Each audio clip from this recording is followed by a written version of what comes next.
All of my all of my audio just muted itself. Why? Yeah. Huh? Why?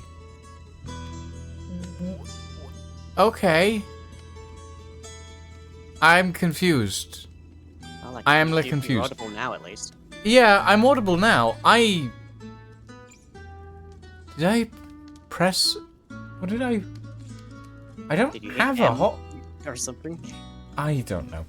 Anyway, hi everybody. Welcome to Shadows of Sorcery session 50. I guess I should have called this session Dying on a Prayer. I like the sound of that now. But Journey to the South instead of Journey to the West. Joining me this evening is hopefully our entire group. But starting off the proceedings tonight, we have our resident doxed rogue, Darren Moran, as played by Hello. Lying. And we have our resident, gods, I keep forgetting to think up the bits before I do these intros. It's okay. Ingvar's always been missing a bit. Hey! I mean, Our- no, but hey. Our resident one-legged ranger, Ingvar Svan, as played by Lydia. I wanted to go eat.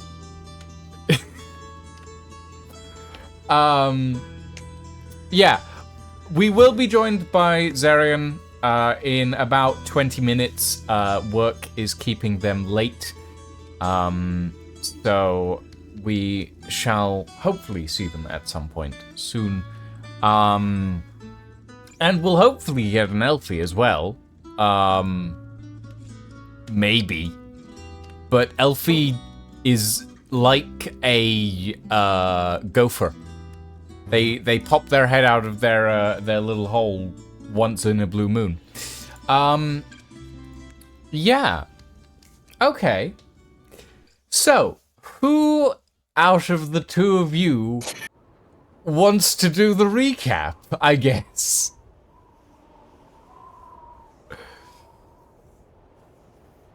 Ah, they're learning. They're learning. It's good. I'll do it. I'll do the recap. Last we left off, our party of intrepid adventurers returned from the dwarven ruined city of Tharandan up in the Cragstead Mountains.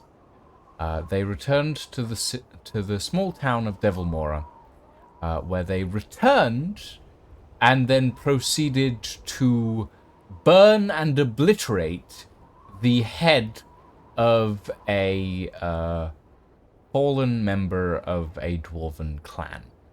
The body was left in a cavern, posed to instruction as it slowly petrified and turned to stone. But in the process of such things, they were attacked by a strange blood magic wielding demon who decided that instead of letting them kill him, he would take them with him, and exploded into smoke, dust, and a singular obsidian dagger that clattered to the ground.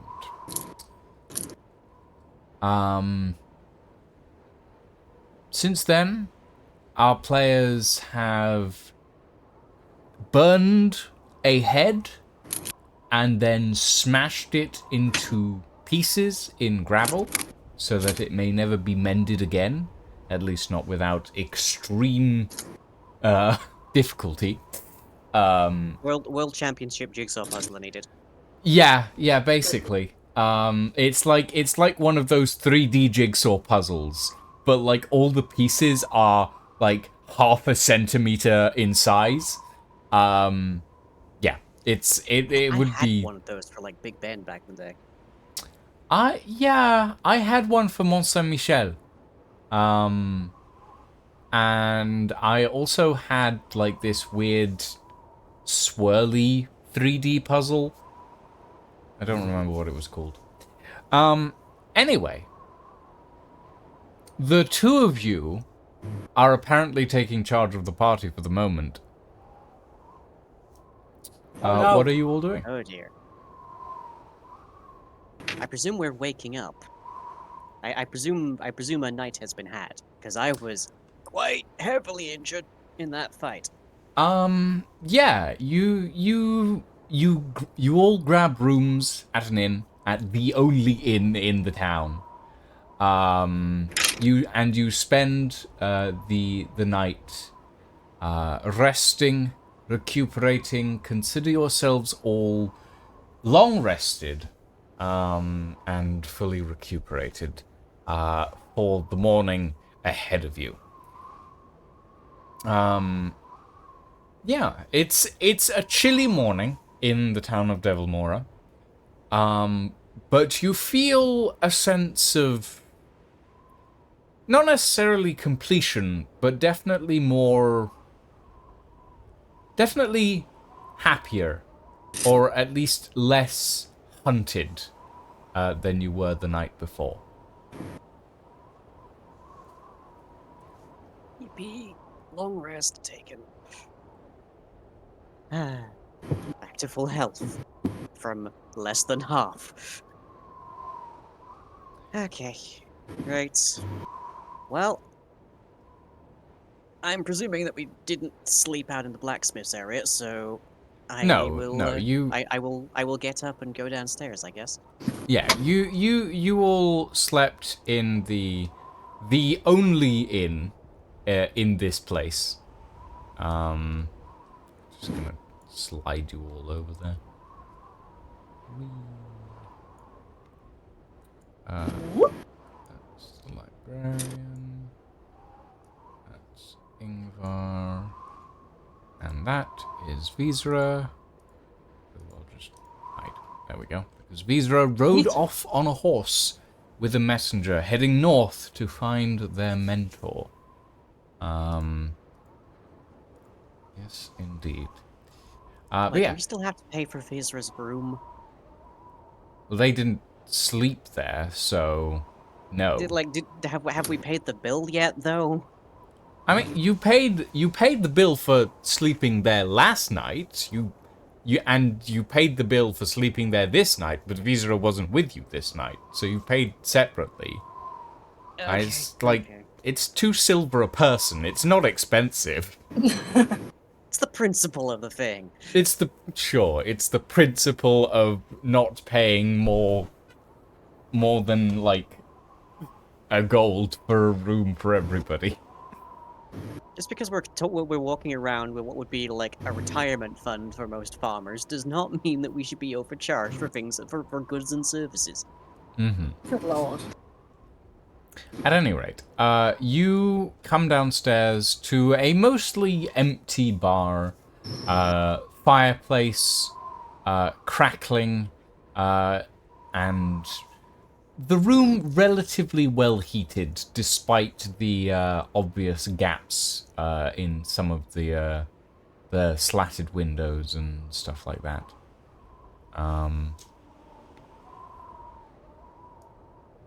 Yeah, I'm trying to navigate the door here.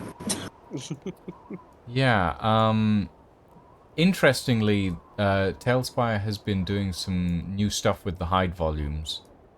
So you should all find that a lot easier to navigate now. You say that as I glitch into the door. Well, the door isn't the ceiling, though. True. True. So you should be fine.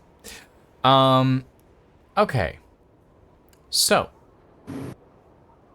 Blind, you've come down into the sort of tavern area. There's a lone barkeep sitting behind the bar. What are you doing this morning? Currently trying to fix the hide volume because it's not actually hiding most of the building that I'm studying. Oh no. Bit of an awkward situation there. Now I just stumbling around blind. I guess I'll just like it's like in those like isometric games where your character walks behind a house and you've no idea what's going on to them. Yeah. I guess I'll order up the breakfast menu for the moment. Order the The entire menu. Well, while I wait for everybody else to come. the down. whole menu, or just one thing from it? I'm gonna be looking at the breakfast menu and You're going to be ordering looking at the appropriately. breakfast menu. So, the breakfast menu consists of, like, a chalkboard sat, like, behind the bar with today's breakfast on it. It's good enough. Sorry, my alarm went off. It consists of, like, a chalkboard that's essentially, like, hung behind the bar that gets wiped down every night with something new on it in the morning. Today's breakfast, I suppose you could say, though it's not something that's really kept up to date because the town is so small. It just says stew and bread. That's it. It doesn't really tell you much. It just says stew and bread. So yeah. Excuse me.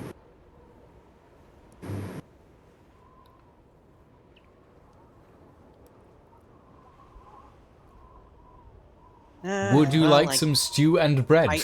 I guess I'll get a bowl of stew and some bread. Okay. The bartender, who looks mildly jovial, shall we say? Like, he's not happy. He's not angry. He's keeping up appearances, basically. They're like 5% above totally neutral. Yeah. He pulls, like, a bowl from a shelf, grabs this big iron ladle, and just ladles one massive dollop of stew from this big pot that's sitting over the fireplace. And just lays it, puts it down on the bar, and grabs, like, this loaf of bread, just breaks it in half, and puts it down next to next to the stew, and it's like it's 2 copper. It's not expensive stew. But as you hand over the funds, he says, "It's hearty. It'll keep you warm in this weather, anyway."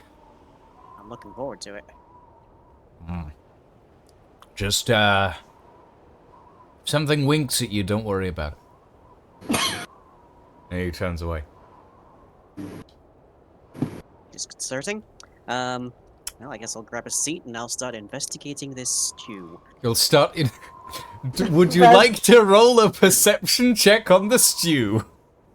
Does it have to be perception? Can it be investigation? It can be investigation if you like. Okay. You might not like what you find, but I cannot roll below 19 on investigation, so I will definitely take that. this is an investigation check you might want to fail. Oh, That no. is a 22. Okay. So you poke at the stew with your spoon. And you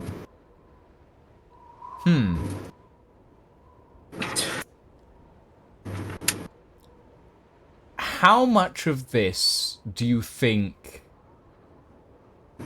is real? And how much do you think is Darren's imagination going into overdrive trying to analyze this stew after what the bartender said? Let's go with real. Let's Okay, go with let's go mostly with real real. at least. Okay, the stew Darren is not given to, like, imagining things. Yeah. The stew is, like, it's mostly, like, hardy crop. Like, there's some beans. There's, like, a decent amount of meat. Unidentified meat. There's a little bit of gristle. Like, it's not the best stew in the world. You do, as you're looking at it, you notice that it bubbles a little bit on occasion. There's, for a moment, you think you see what looks like an eyeball, but then whatever it is slips back below the surface. It's not the most appetizing thing in the world, but it's probably edible. Probably being the key word here. Yeah, okay. Alright. I will dip my bread in it and see how it tastes. It tastes like meat stew. It's meaty. It's got like a hint of maybe some salt, but that's about it. It's not flavored very much. It's not flavorful. It's just stew, honestly. The best way to describe it is it's just stew. It's not good. It's not bad. It's edible. Okay, as long as it keeps me warm, I guess. Oh, it'll keep you warm. It'll keep you warm and it'll fill your stomach. Though you may not want to know what the contents of that stomach will truly end up being. Well, I know what they'll be in the end, one way or the other. Yeah, it's true. Good lordy. Ingvar, what are you doing? I mean, Ingvar woke up a little while ago. He's just... He saw people going for the... Well, he saw the stew and he's just like, yeah, no. And just has like a giant pile of bread instead, and it's just casually making sarcasm as He just clean. pulls out another 3 stale loaves of bread. Yeah. Right, we do have those in storage. We should make those not be in our storage. Like, I'm cursed with bread. They're never going away. I mean, you could throw them away if you like. You Yeah, but can then do they'll just that. rematerialize. They'll just rematerial. Sure. Yeah, he's just making sarcasm as clean and... occasionally feeding bits of jerky from his ration because he's using the excuse it's a dragon. He's not going to eat stew, is he? Well, you know, dragon likes meat. But I mean, he could try the stew, but I don't know he if could gets try sick the or not. stew. Can dragons be omnivorous? Can dragons be vegetarian? I doubt it. They're probably like cats where they need eating. Yeah, they're probably obligate carnivores, but I'm curious if Lucian's world building has touched to what the dietary requirements of dragons are. So you roll me an intelligence check. Lying. Me personally, or the character? Sure, yes, you personally lying. Roll me an intelligence check. No, I Darren. I personally only have a +2 on intelligence, but okay. Roll me an intelligence check for Darren. Okay. Well, there it goes. Nat 20. Nat 20. Nice. Okay. You in your investigations, you've read a bit about the dietary requirements of dragons. Most would be considered omnivores. They're carnivorous in nature, and that's their preferred diet. But it's like, you know how dogs are generally carnivorous, but occasionally you'll just find them eating grass, right? Yeah, it's like that. Dragons have a very similar sort of dietary situation where, yeah, they're mostly carnivores, but occasionally they do need a little bit of vegetable, and it just helps keep their like microbiome balanced and everything. It also depends on the dragon as well. Some dragons are more of a. Some dragons are more omnivores than others. And then there's like 1 or 2 dragons that are like specifically vegetarians, but they're weird ones. They're not like your usual fare of dragon. So yeah. So Well, some dragons are omnivores. Whenever you see a vegan dragon, we know who's making the decisions. Oh no. The dragon, of course. I'm never going to say a word against them. Also, hi there.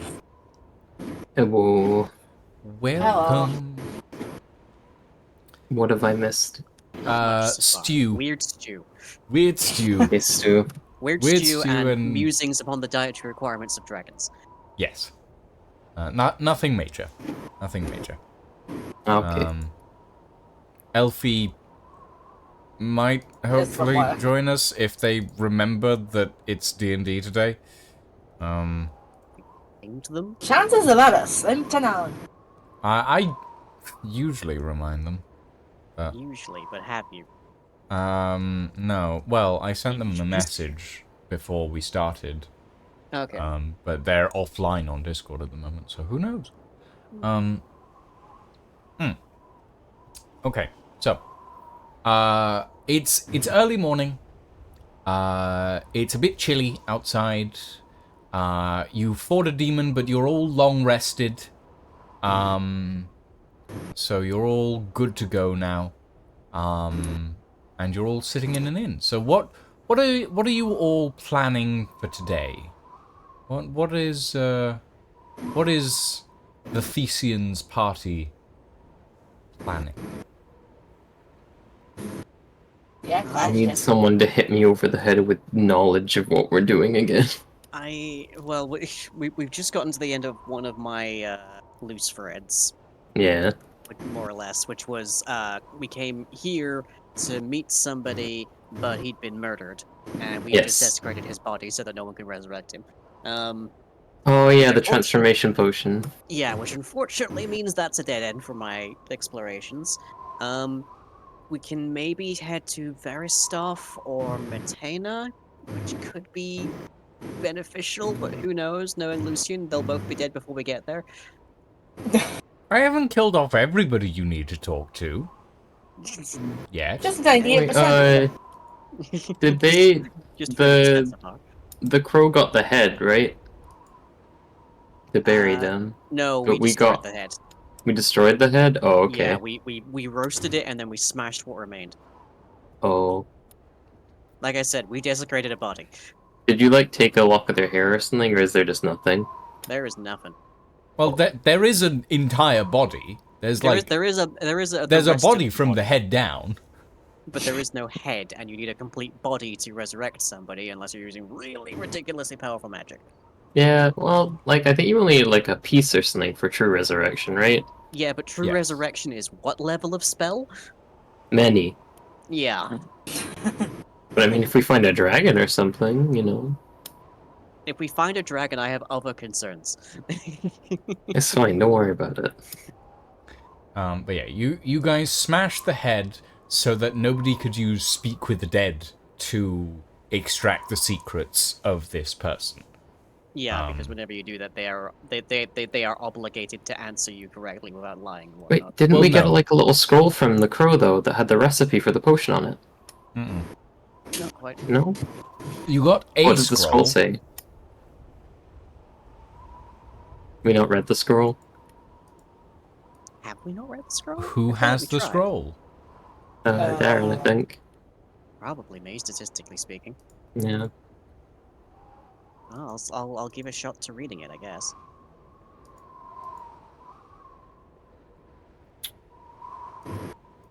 Okay. Well, Is this another intelligence check, or... no, I'm trying to remember if I have actually told you guys what's on this scroll before. Well, memory bad, so go I ahead. feel like Yeah, memory the bad. scene it was implied it was like the recipe or something in like a little silver scroll, right? Because it had Carnifex stuff on it, if I remember correctly. Oh, no. No, I have told you what was in that. That was a letter from the Carnifex Syndicate to this person, to Olga Antfen, detailing their requests regarding a transformation potion. It was evidence of their request and a letter in reply of his refusal, and then he died.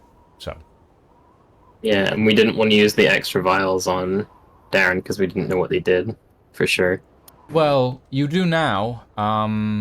You combined some of them, and they turned a bird. They turned a man into a bird. Yeah, Who we was only combined two previously of them a bird. though. We had like one spare, right? You do have one spare. Yes, I think you do. But you don't know what it does.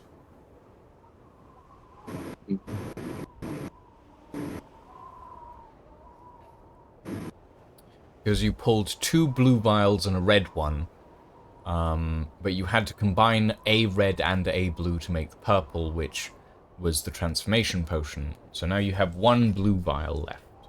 Resident Evil logic. Yeah. Yep. Mm. Gotta combine the herbs, it's different colors of herbs. Are the potion ingredients magically infused at all? Or are they just regular? From what you've been able to tell, there is a degree of, like, magical, like, infusion in the potion ingredients. However, the end result is devoid of any magic. And Yeah, it's the just like they're transformation... enhanced or something. No, it's just that the transformation process is permanent. Like, it can't be dispelled because it's not magic at the end of the day.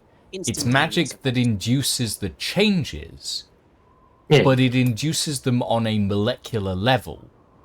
Thusly, once the magic has run its course, it is no longer present in the body. Yeah, so like normally these herbs would just be like the normal like transformation potion or whatever that would last for a specific amount of time, but like because they've been magically enhanced in some way or like changed a little bit, it's permanent.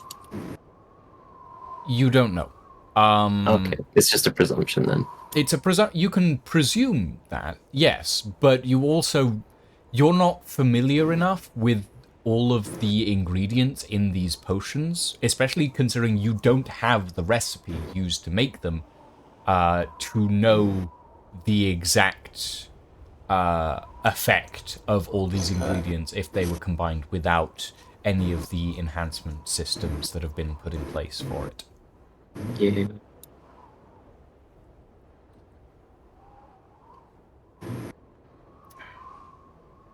Well, I guess who's our next stop on the potion wagon? Let me see. Which is closer, Matena or Verostov? Velostov is definitely closer. Velostov is your hometown. Oh no. Oh no.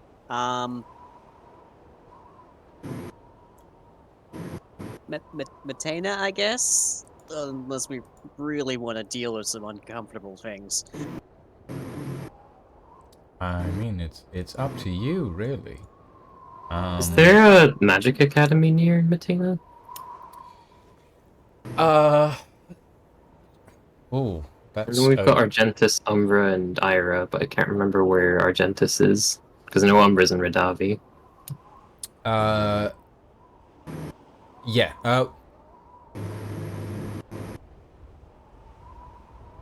Hold on. Argentis, Umbra, and Ira are the names of the moons. Oh, wait, I'm silly. Are they not named after the moons? The Thought they were named after academies the moons. are not necessarily named after the moons, but the groups of wizards and mages that follow that work within these academies are within sects, orders that follow a convention that is named after the moons. So that's probably where the confusion has happened. Essentially, white-robed mages, red-robed mages, and black-robed mages. And you can only get there by, like, teleporting or something, I presume? No. There are ways to get to various magic academies that are out there that don't require teleportation. Let's say... This is mostly a shelf thing if it's not near, so we can just continue with the thread line we're going on. That's the thing. You confused me a little bit when you said the Argentus Academy, and that made me... My brain stopped working for a second. But No, I was just reading from notes. Regarding the academies, there are 3 across sort of the known area of the world that you are familiar with. One of them is in Radavi. You are correct about that. Another is in Metina. And the last one is not on this particular continent. It's on a small neighboring one. The one that is in Radavi works under the Order of the Red Moon Ira. So I guess you could call it the Ira Academy if you wanted to. Oh, I must have mixed it up in my notes then, because I've got Umbra next to Radavi for some reason. I'll swap that. The Argentus Academy, I guess you could call it. I guess I'm calling it that now. The Argentus Academy is located in Metina, and the Umbra Academy is located on a separate continent. Okay. But these 3 magic academies, they specialize in different things, essentially. And one of the main things is that the Umbra Academy generally specializes in necromancy and stuff like that. Okay. So are we headed to, I guess the closest one would be Metina, right? Or is that... Did I mishear The that? closest one is Verostov. Verostov. So, but there's gonna be some awkward conversations in Verostov. Yeah, so in Velostov you have Degra Malavicta, and in Mechna you have Shakar Alfene. In Mechna you would have the Magic Academy, which would probably be close to where you would find Shakar Alfene, because that's kind of the major hub of study for this sort of thing. But at the same time, Metana is like on the other side of the continent. It's very far to the south.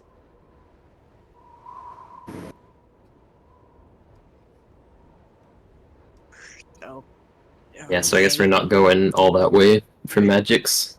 We gotta go to Veristov first. There's Yeah. Well, otherwise we're going across okay. the continent So here's the thing. and back. If you want to go to Velostov, Velostov is to the north, basically back the way you came. Metna is in the south, but you wouldn't have to cross a massive mountain range to get there, but you do have multiple things to do in the south. And I would say Prod is wanting to go south as well, because there are things that they need to accomplish in the south.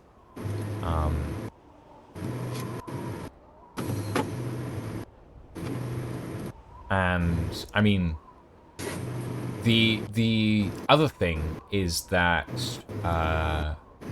in the south is the city of Necronir, which is one of the things that Ingvar needs to find. Well, one of the areas that Ingvar is looking to explore, essentially, because there are things there that Ingvar needs to know about. To the south, probably then. So while Velostov is closer, you have more stuff to do in the south.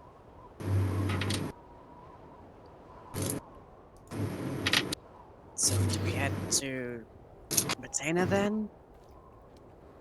How far is the travel to Metana versus Veristov? Like day-wise? Day-wise,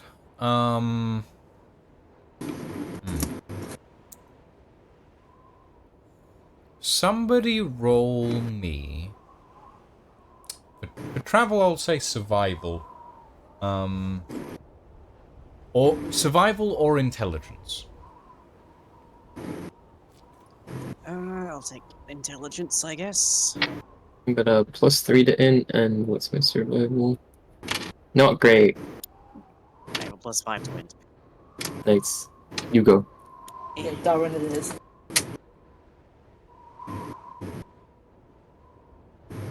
It's 11, I think, because I don't have proficiency.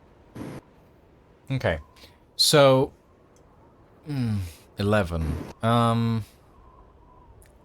At a best guess, and this is almost completely a guess for you. Velostov is maybe a week to 2 weeks away. On foot, going at your standard pace. It's about 1 to 2 weeks of travel. As the crow flies, so probably longer. Matina, you have never been to. You know its location briefly from the maps that were shown to you in Fahrenholm. It would probably take on foot maybe a month to get there. You could cut the time in half maybe if you were riding horses. But you don't have a good idea of what the roads are like that way. Whereas you know exactly how to get to Velostov. Curse you for making a solid argument. it'll take us probably over a month to get to Matena. It'll take us a little over a week to get to Berestov. We should just go to Veristov. Mhm. And then we can find out if there's a better transport from there back to Matena. Right. Because we'll need to go there Yeah, either way if the lead ends up dead in Veristov. I mean, there's a decent amount of trade going through there. We can probably, at the very least, get us some horses. Yeah, there might be an airship or something. Hmm. Just we just need to stay out of the artisan district. Okay, we'll ask about that. Hmm. Berestov it is. Berestov it is. Okay. So, you all stock up on supplies, and you depart. The trek to Velostov will take you about a week. So what we're gonna do is, instead of like going through every single day, I'm going to have you guys roll 7 times, 1 for each day, to see how things progress. You will roll a d20. Doesn't matter who rolls it. No modifiers are added. It's just a game of random chance. Somebody else want to take it then, since I've done. Well, fine, it's like so far? survival checks, but worse. I've probably used up the bulk of my good luck so far, so somebody else I may can want to roll. take Let's see me get that nat 1. this. Nat 1, we go south. 14. 14. Okay. The first day you spend trekking through the mountains, the Kragstead Mountains. You trek back up the paths that you have followed quite a few times now over the past few weeks. Trekking through the massive sort of chasms that line the interior ridges of the Kragstead Mountains. The time is uneventful, though the weather is chilly, and you manage to make decent headway in your direction for the first day. Who wants to roll me roll number 2?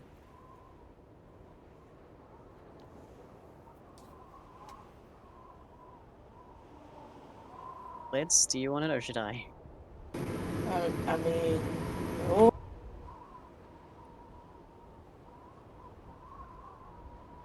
Okay. Rolling. Eh. I rolled a 5. Okay. Day 2 is a little worse. You spend the majority of it battling a blizzard that is trying to push you back from crossing parts of the mountain. You eventually manage to make your way to the airship dock that crosses the massive chasm, one of the chasms of banishment. But the airship isn't there and isn't likely to arrive for at least an extra day due to the massive blizzard. So you all find yourselves sheltering for the evening and for the night onwards. You all take a point of exhaustion as the blizzard continues to batter you throughout the night. Okay. Okay. Puts me on 1 exhaustion. Roll number 3. I can give it a shot. I'm trying to get this button map. Wait, thing what was that working. effect, sorry? Exhaustion. 1 point. 1 point of exhaustion, let me check. Mhm. Oh, also, I meant to check, did that, like, negative to our strength wear off yet? Yes, that wore off. That wore off when you had a long rest. Oh, okay, so we had a long rest, nice. 16. 16. The next day is clear, and clear skies, while still a little chilly, mean that the airship arrives in due course, and you all manage to step off, disembark on the other side of the chasm, and spend the day slowly meandering your way down through the other side of the mountains. As you're going, the air feels lighter and fresher, and Ingvar, roll me a perception check.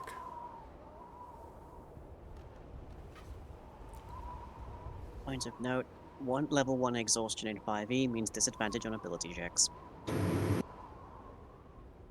Mm-hmm. Not skill checks, just ability checks. Yep. Oh, I say 16. 16. As you guys are wandering down through the valleys, you spot something in a receding snowdrift. You head over and you pick up what looks to be a large sort of oblong box, maybe about this big. About the size of what a gold bar usually looks like in movies, you know. It's made of like reddish wood, and has little flowers engraved all around it.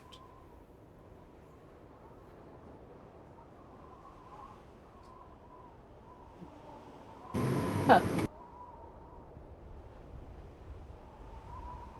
It's box. His box. His box. It's a simple latched box. If you would like to open it, see what's inside. Sure, Seems why like a not? grave, right? Hmm? Didn't you say it seemed like a grave or something?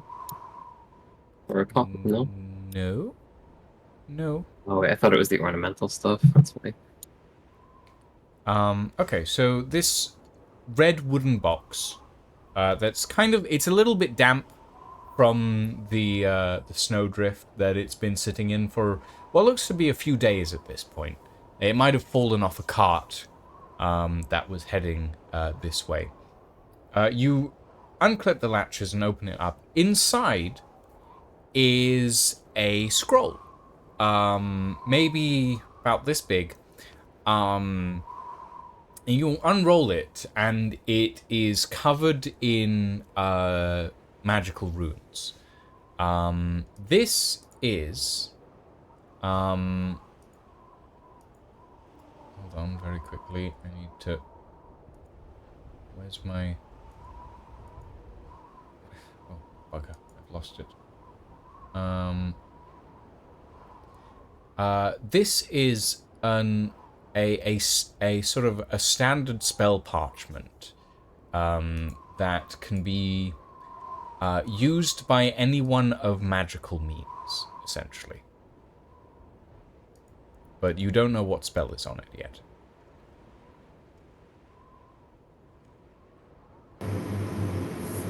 Ingvar just Can kind I- of looks over to the library and goes, "Can you read this?"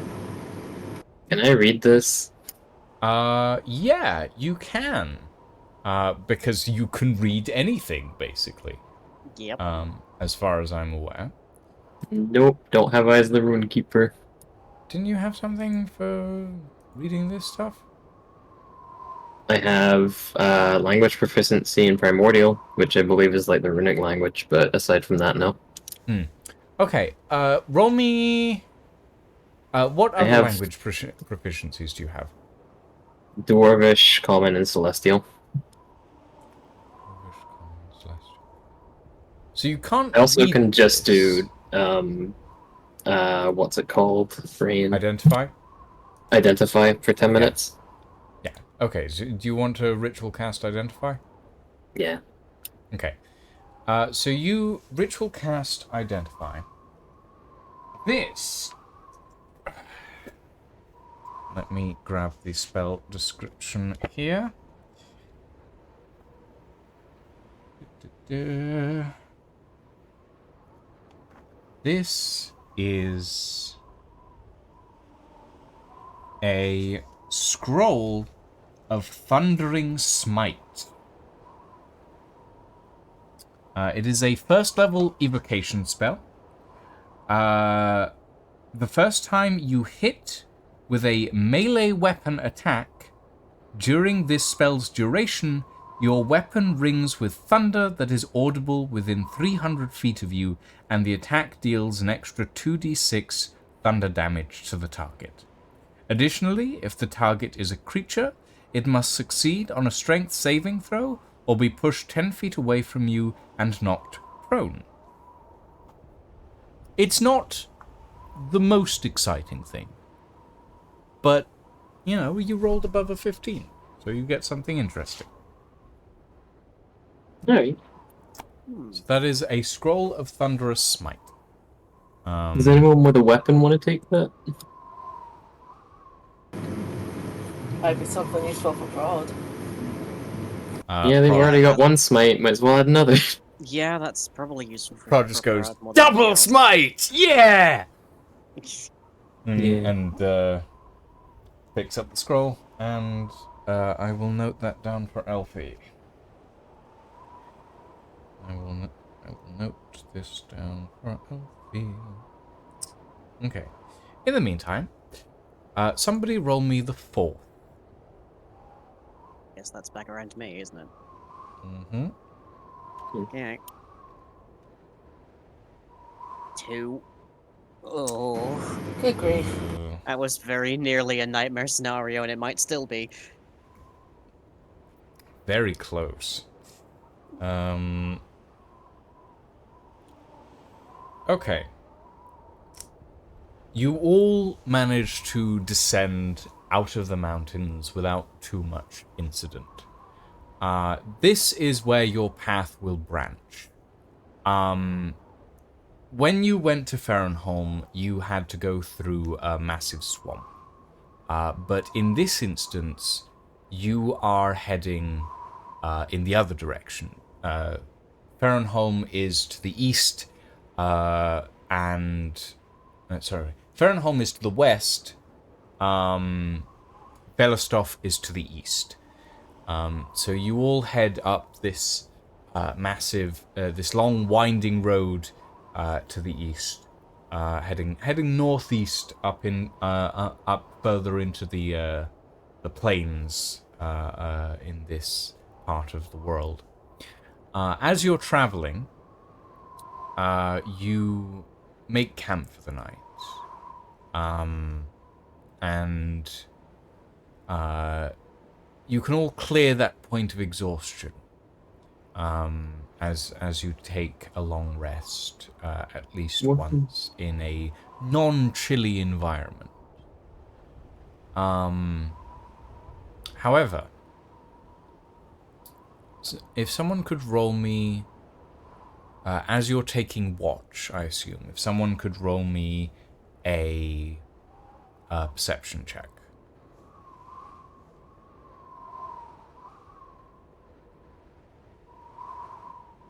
My perception skill is +1, if anyone wants to work by that. I got +2.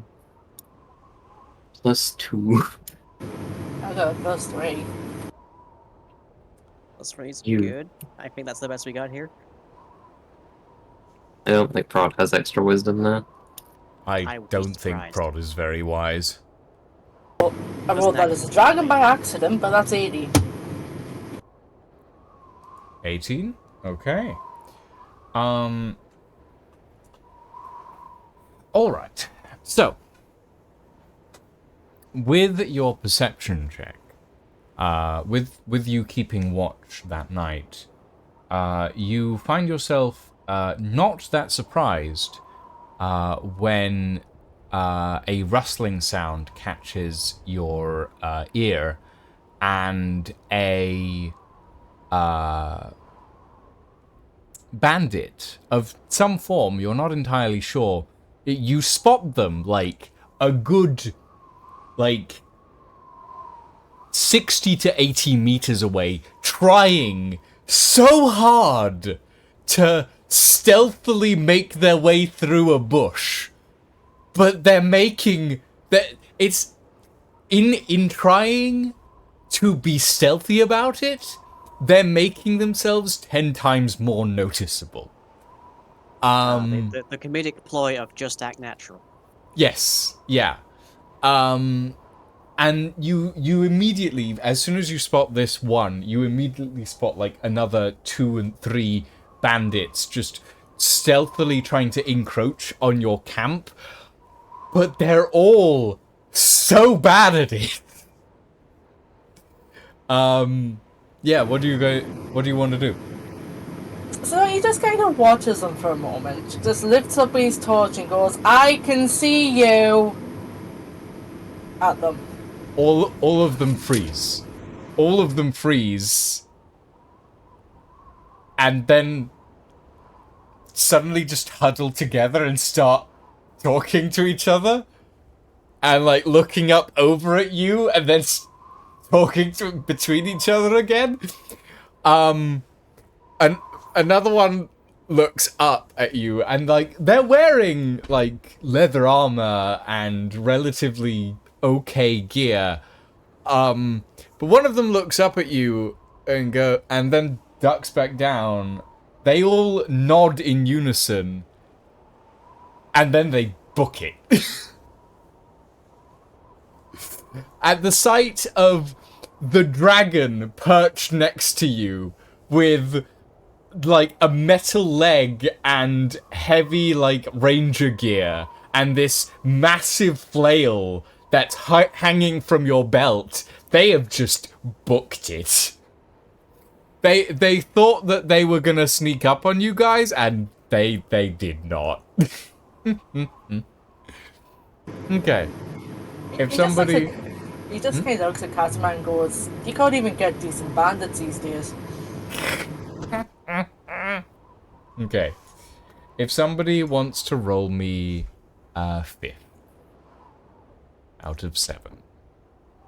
Oh, for perception. A 7. Good grief.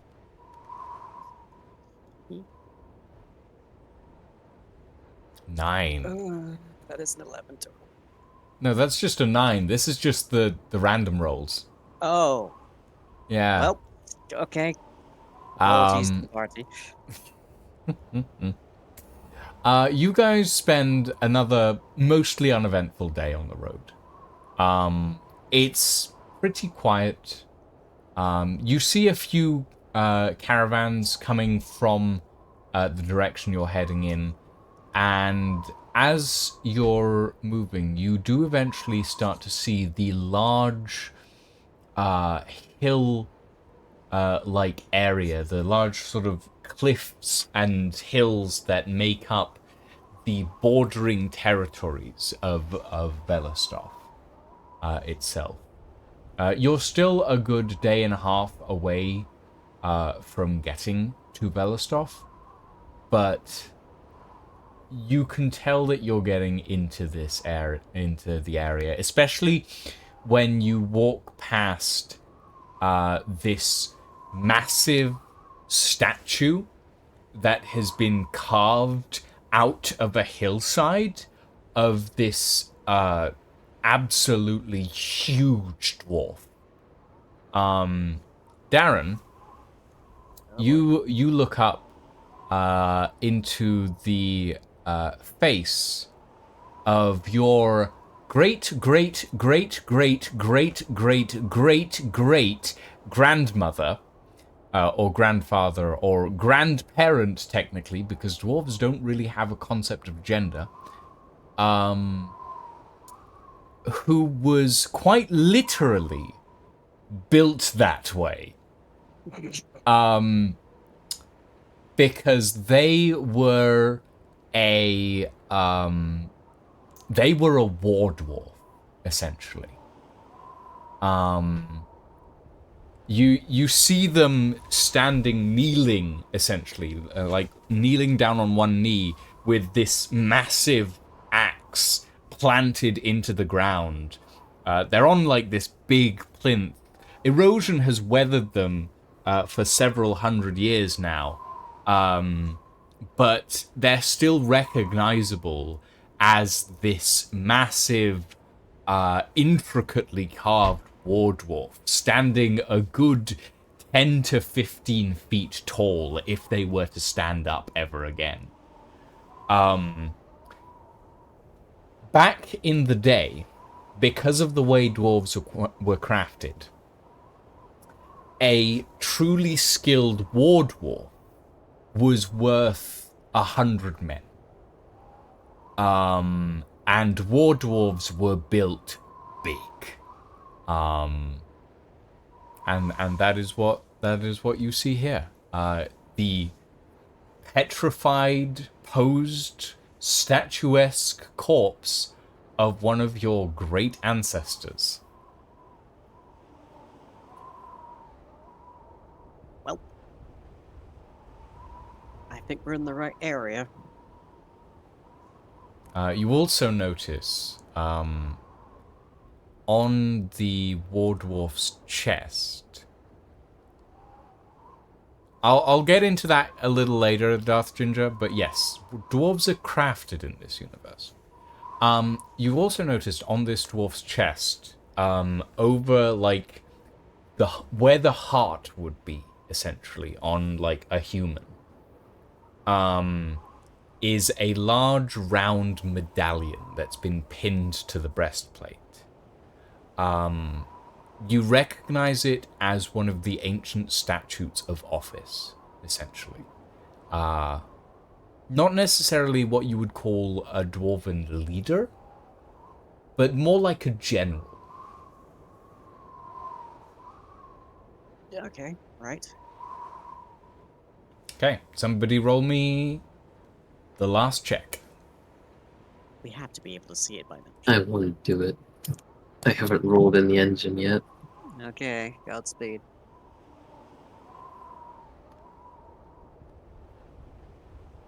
Oh, 12. Okay. An uneventful day passes as you get closer and closer to the dwarven city of Velostar. yay, uneventful. Uneventful.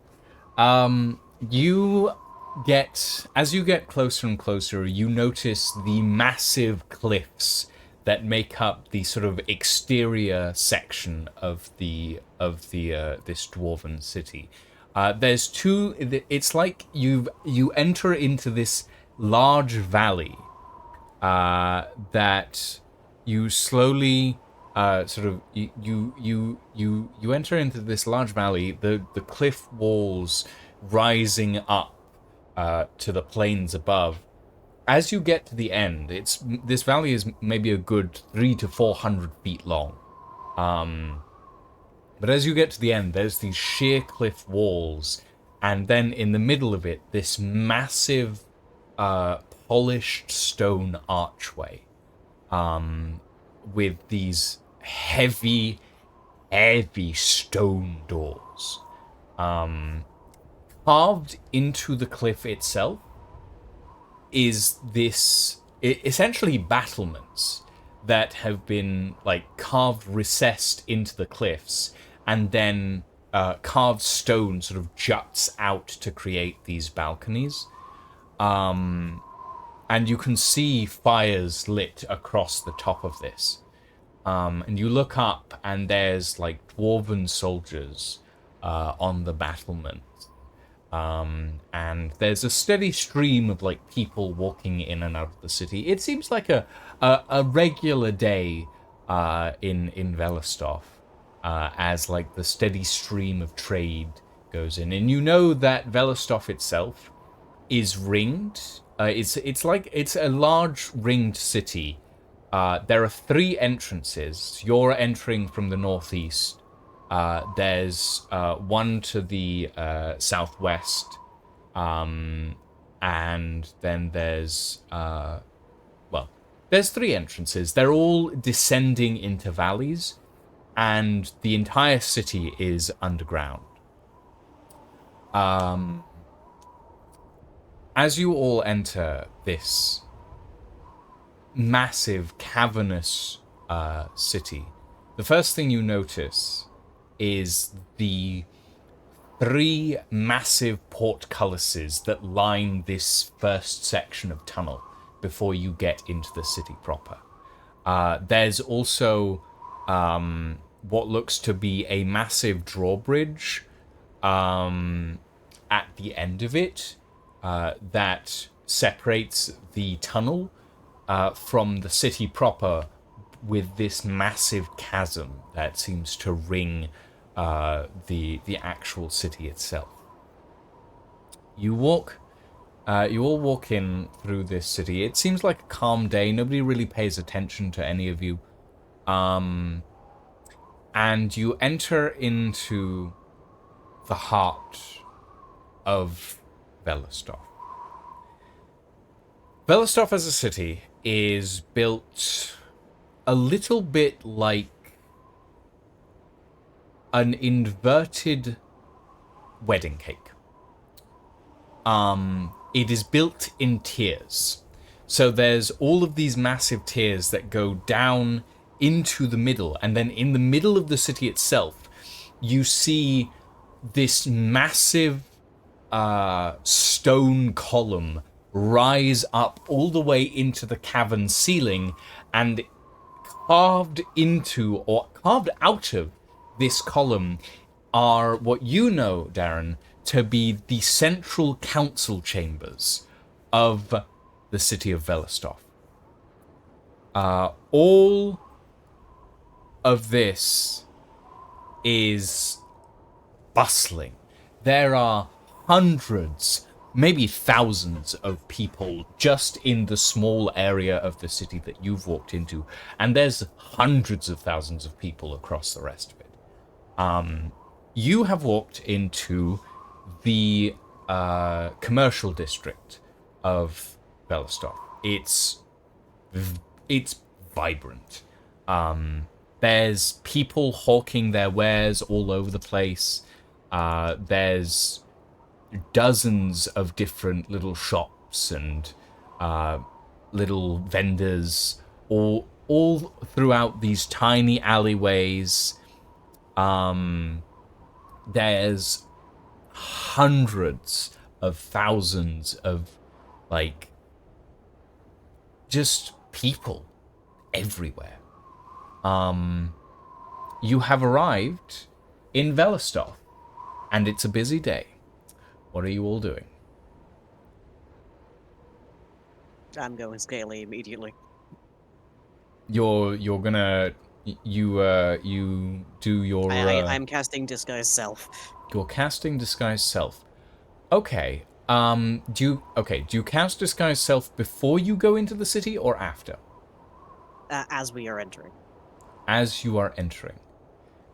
As you attempt to do so, you feel your power rise to your fingertips and then immediately get sucked away as the wards around the entrance of the city that are designed to essentially break illusions activate and pull the power out of you. Oh, son of a boulder.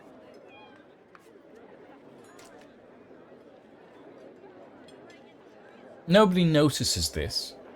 The spell is minor. It hasn't at set off best. any alarms. It doesn't set off any alarms. It's Okay. It's not a massive illusion spell. It's simply what you've just done is basically the equivalent of trying to put on a hat and finding out it doesn't fit. So yeah, it's not. It doesn't work as you expect it to, but you don't set off any alarms. Well, there goes that potential piece of comfort. I'm presuming the spell slot is still used up. No. No?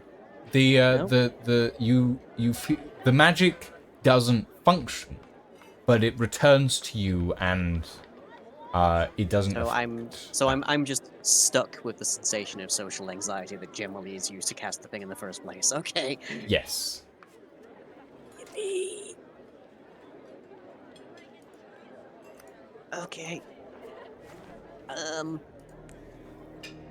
We're looking for Degra Malavicta, specialist in mechanical transmutation. Where in Veristov would that be? You're Because the not gonna answer the like upper this. floors- Oh no, it's not the artisan district, is it? Well, they are an artisan, so... Oh, mother. Okay. And I can't even put on my disguises. Okay.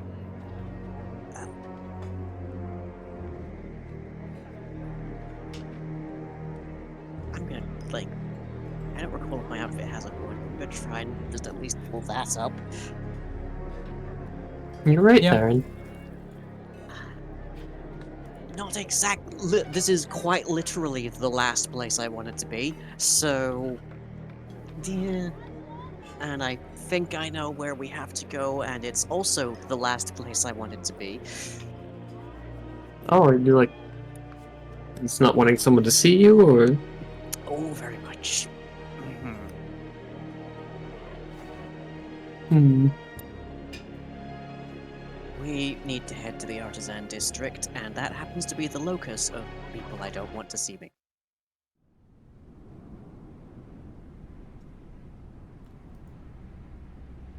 Okay. So, I don't have a map You for don't have Velostop map right there, now. so- Um, fair. You didn't know we were coming here today. I had no idea that you guys were gonna go, oh yes, let's go to this place. Were you expecting us to go to Matana? No, I didn't know where you were going, and I didn't want to build both. So I was like, I'm gonna wait for you guys to choose a place to go to, You and could've then I'll built build a it. road. Hmm?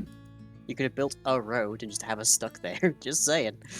Yeah, well, what I'm about to do is basically that. So. Levitating roads, yay. Levitating. A Sure. hallmark of the set. Okay. So, the city of Velostov is your home turf, technically speaking, Darren. But that doesn't mean it's easy to navigate. The various coils of this city, the various tiers, are easier for a dwarf to navigate, but they are difficult for a person to find their way through.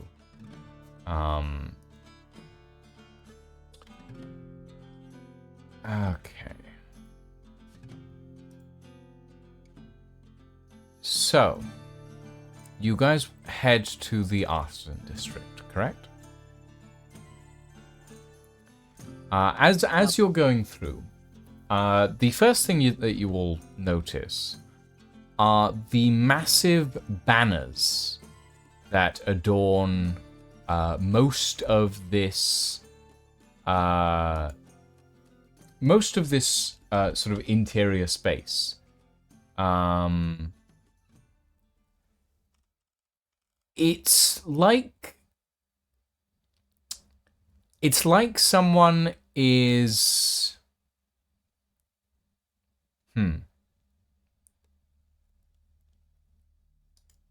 It's like someone is campaigning for re-election.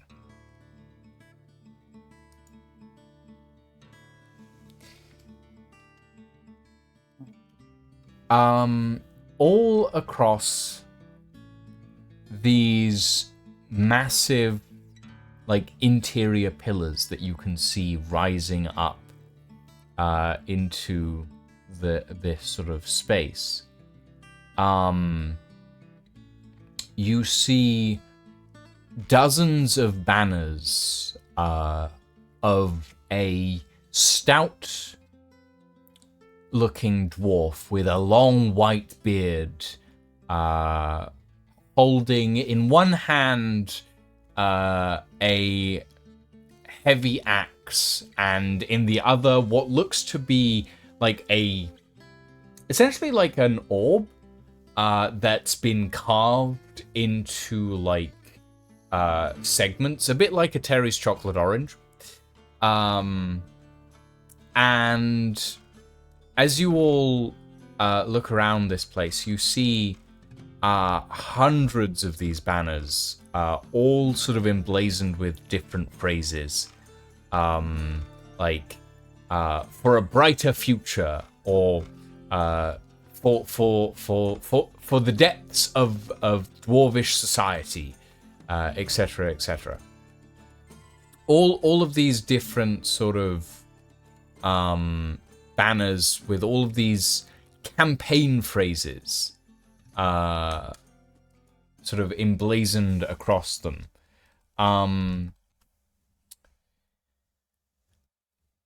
It's disconcerting, Darren, to see one of your parents so fully on display. Oh, great. And seeing so much of this city basically turned into a campaign trail for the re-election of your parent.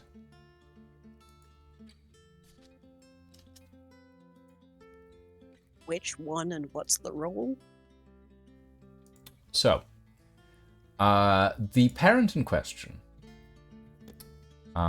is Dulver Morin, the current steward of Valistov. You see a dignified-looking man staring down at you, but for you, Darren, it always feels like those eyes are slightly... It's as if they're always looking through you and not at you.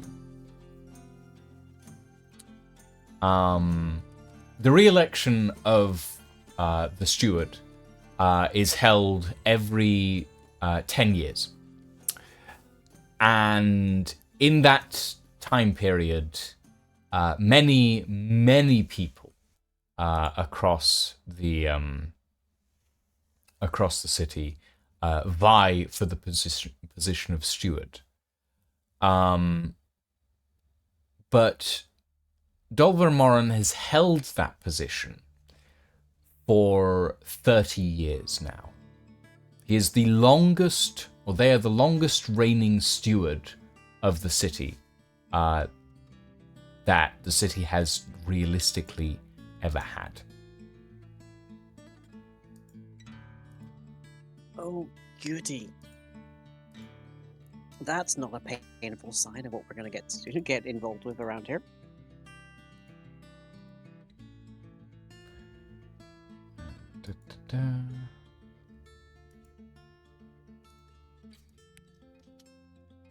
There we go. You have a road. Yay! So yeah. Seeing all of this is it's not a comfortable memory being back here. And there are a great many reasons that as you stand here, your immediate thought is that you just want to walk right back out that gate, Darren. But as for the rest of you, the city is vibrant, and you probably have some time to essentially search away for what you're looking for. So what are you all doing as you enter into this city?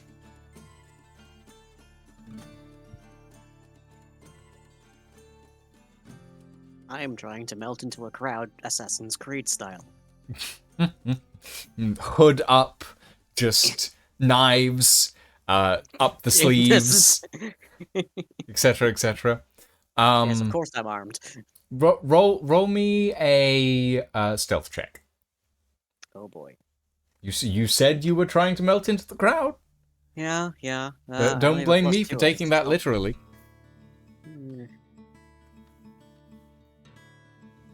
14 total. 14 total. Okay. It's not hard.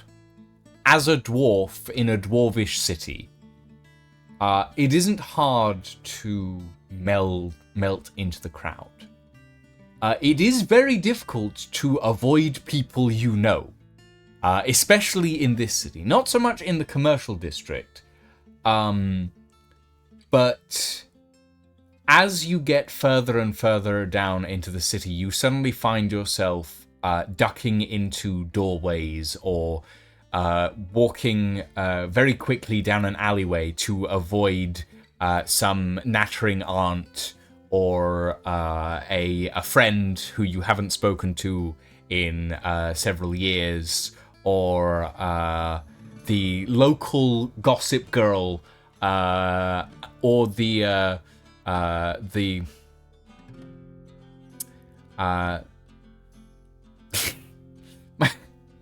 my brain just went, or the town bicycle, and then my brain went, no, we don't do that here. And then my brain went, are dwarves sluts in this universe? I mean, wouldn't prod be the town bicycle? You do eventually lose prod in a crowd. Oh no. And you see them a little later, and they're like surrounded by 6 different people, all of varying heights, dispositions, races. Like you notice that they're speaking, they're holding, they have their hand on a dragonborn's chin, who's sort of leaning over one side of them, while putting their arm around the shoulders and neck of a dwarvish person of indeterminate gender, but of a very voluminous beard. And they seem to be enjoying themselves, but they do just sort of disappear off into the crowd for a bit. But eventually... Oh dear. Eventually, you do manage to make your way to the Artisan District. Rest of you, I would like you to roll to see if you can keep track of where Darren has gone. If you want to keep track, that is. Well, yeah, just like perception. Just perception, yeah. Goes their way. I got a 3, nat fail.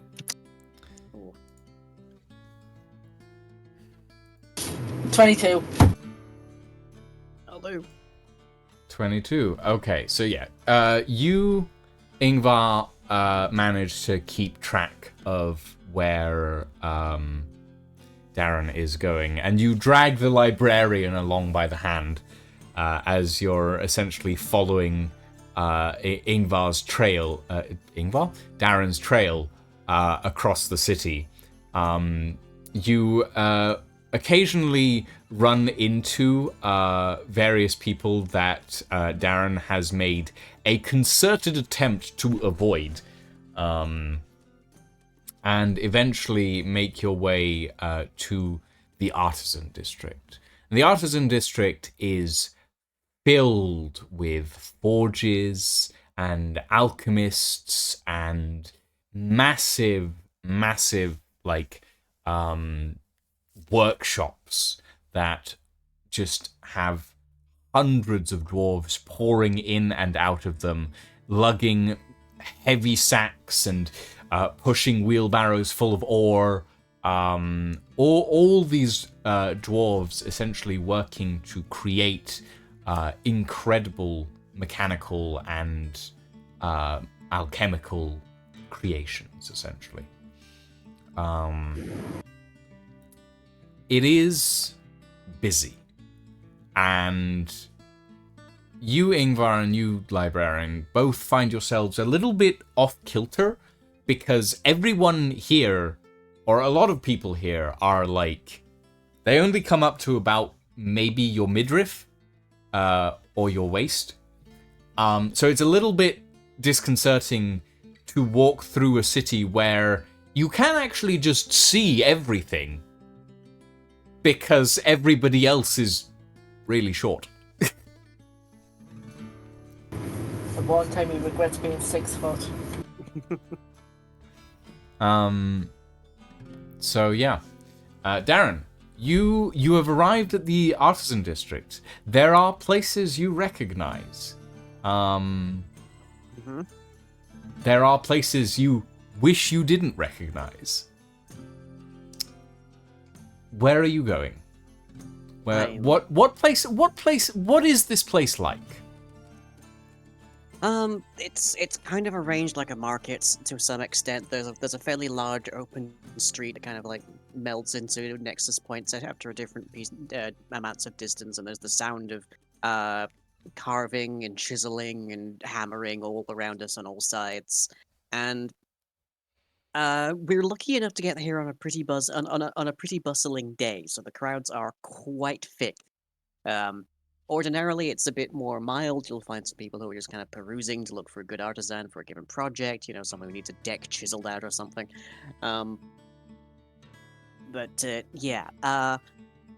There is a sign that happens to have my surname on that I am making a very concerted effort to sort of orbit around rather than go anywhere There are near. several signs with the Moran name on it. You spot an apothecary's that's down a little side alley that has the Moran name on it. You spot a massive forging workshop that's off the main street that has the Moran name emblazoned across the top in shining golden letters. Yeah, spend a month's worth of pay on that one. And there's like a few small spots that also have the Moran name on it, and like a few of them are just like cousins of cousins that are using the name for their own branding. They're probably not actual cousins, but it was just what we were always told they were. So yeah, just for convenience sake. Yeah. As you're running through the city, as you're looking around, your alert feed allows you to not be surprised by this, but you do step back as a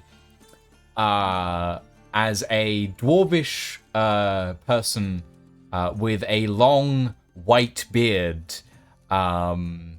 sort of accidentally trips on a cobblestone, and the big basket that they're holding that is full of herbs rolls out of their arms as they sort of fall flat on their face, and it rolls down the street and stops at your feet. Oh God, no! This is Demire, isn't it? And the dwarvish person looks up, and the glasses that they were wearing have cracked across like one side, but you recognize them. This is not a Moran. This is not a member of your family. Oh goody. Something at least. This is Glydia Dorval, and Glydia Dorval is your grandmother's best friend. But she's cracked her glasses and is having a hard time finding the big basket of herbs that has rolled away from her.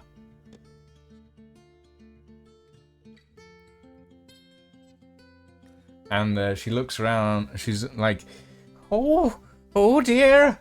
Can somebody help me, please?"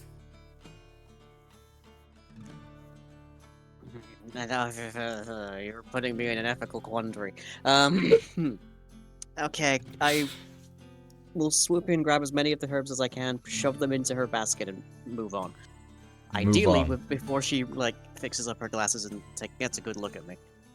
Okay, so you I guess roll me a dexterity check. Oh boy. Okay. Well. How quickly can you do this? A +2's worth of how quickly. That's what. 5. Oh no. Fudge. You go for the basket, and then a dwarf accidentally kicks it, and it slides across the street.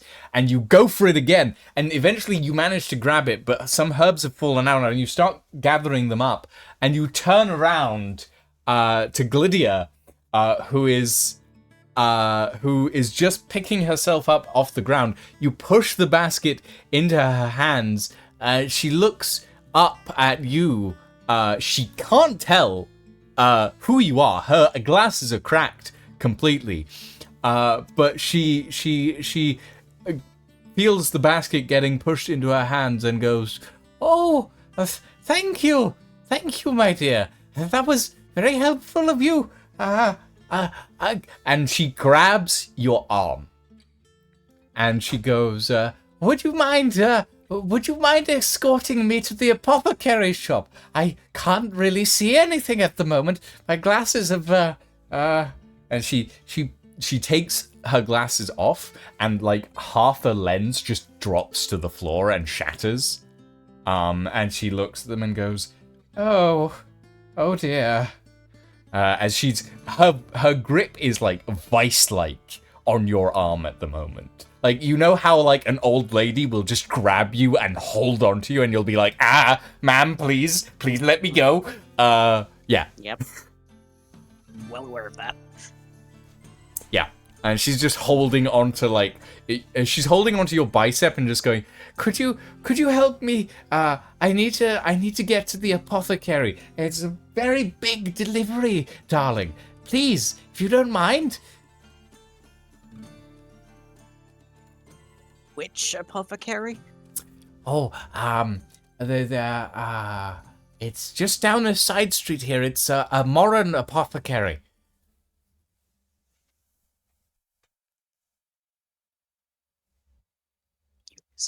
I hate you.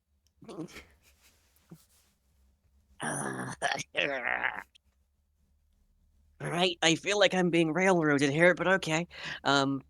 You're not being railroaded. I've just given you a kind old lady to help. You have a vice-like grip and a destination I don't want to go. Well, you rolled really bad on the dex check, so... I have to make a dex check. Okay, right. I can't really rely on my spells at all, so I can't just like use a mage hand to shove her down the alleyway gently. I mean, it was probably just illusion magic that it stops, not everything. I would be astonished if they would stop illusion and not stop conjuration and other stuff. It is, from what you know, as being like a citizen of Velostov, the sigils that are set on the gates do just stop illusion magic. They're designed very specifically because a lot of like other stuff, like, okay, let me put it this way. The sigils that are on the gates stop you from entering the city while having illusion magic enabled. They just shut it off when you're entering the city. They don't turn it off when you're in the city itself. So I could cast it now? If you want to, yes. Alright. It's just that, like, entering the city while under the visual of an illusion spell, or most, like, visually changing spells would be frowned upon, essentially. Okay, right. I will very nervously guide her down the alleyway, and before anybody in that apothecary can seize me, I will attempt to scale up again. Okay. So as you guide Glydia Dolvera down the alleyway, as she holds onto you with this vice-like granny grip, and carries the big basket of herbs in her other hand, and you, Ingvar, watch as Darren turns a corner, and you turn the corner, and you watch as Darren suddenly gains like half a foot of height. and turns into a bronze dragonborn. And you watch them go down the alley and turn into this little apothecary shop. That's it's not very big. It's well lit and warm on the interior.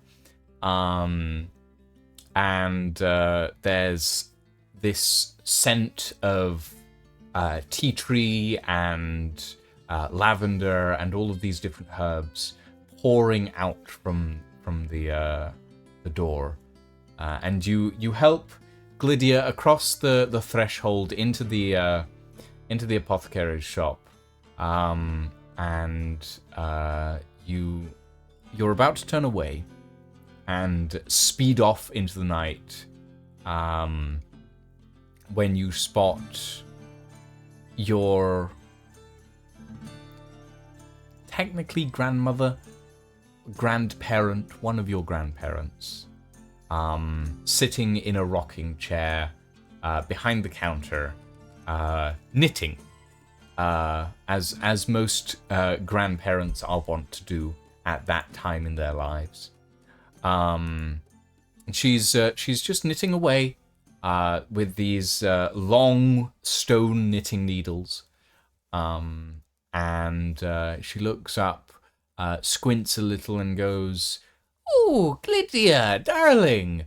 Oh dear, what happened to you? Oh, that doesn't look very good." And she gets up and she sort of stumbles over and takes Glydia's glasses from her and goes, "Oh dear, we'll have to get these fixed up, won't we?"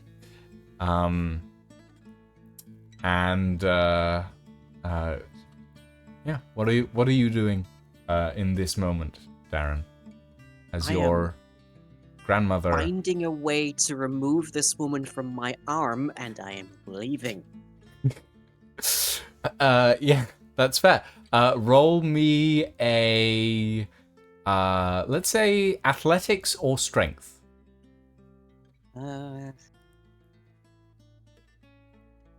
Athletics +0, strength +0, so it's just the roll regardless. And I don't have a proficiency in either, so... Please, dice, help me. 11. 11's enough. It's an old woman, please! 11's enough. You manage to slip the grip of Glydia as she has arrived at her destination and doesn't see a reason to keep you any longer.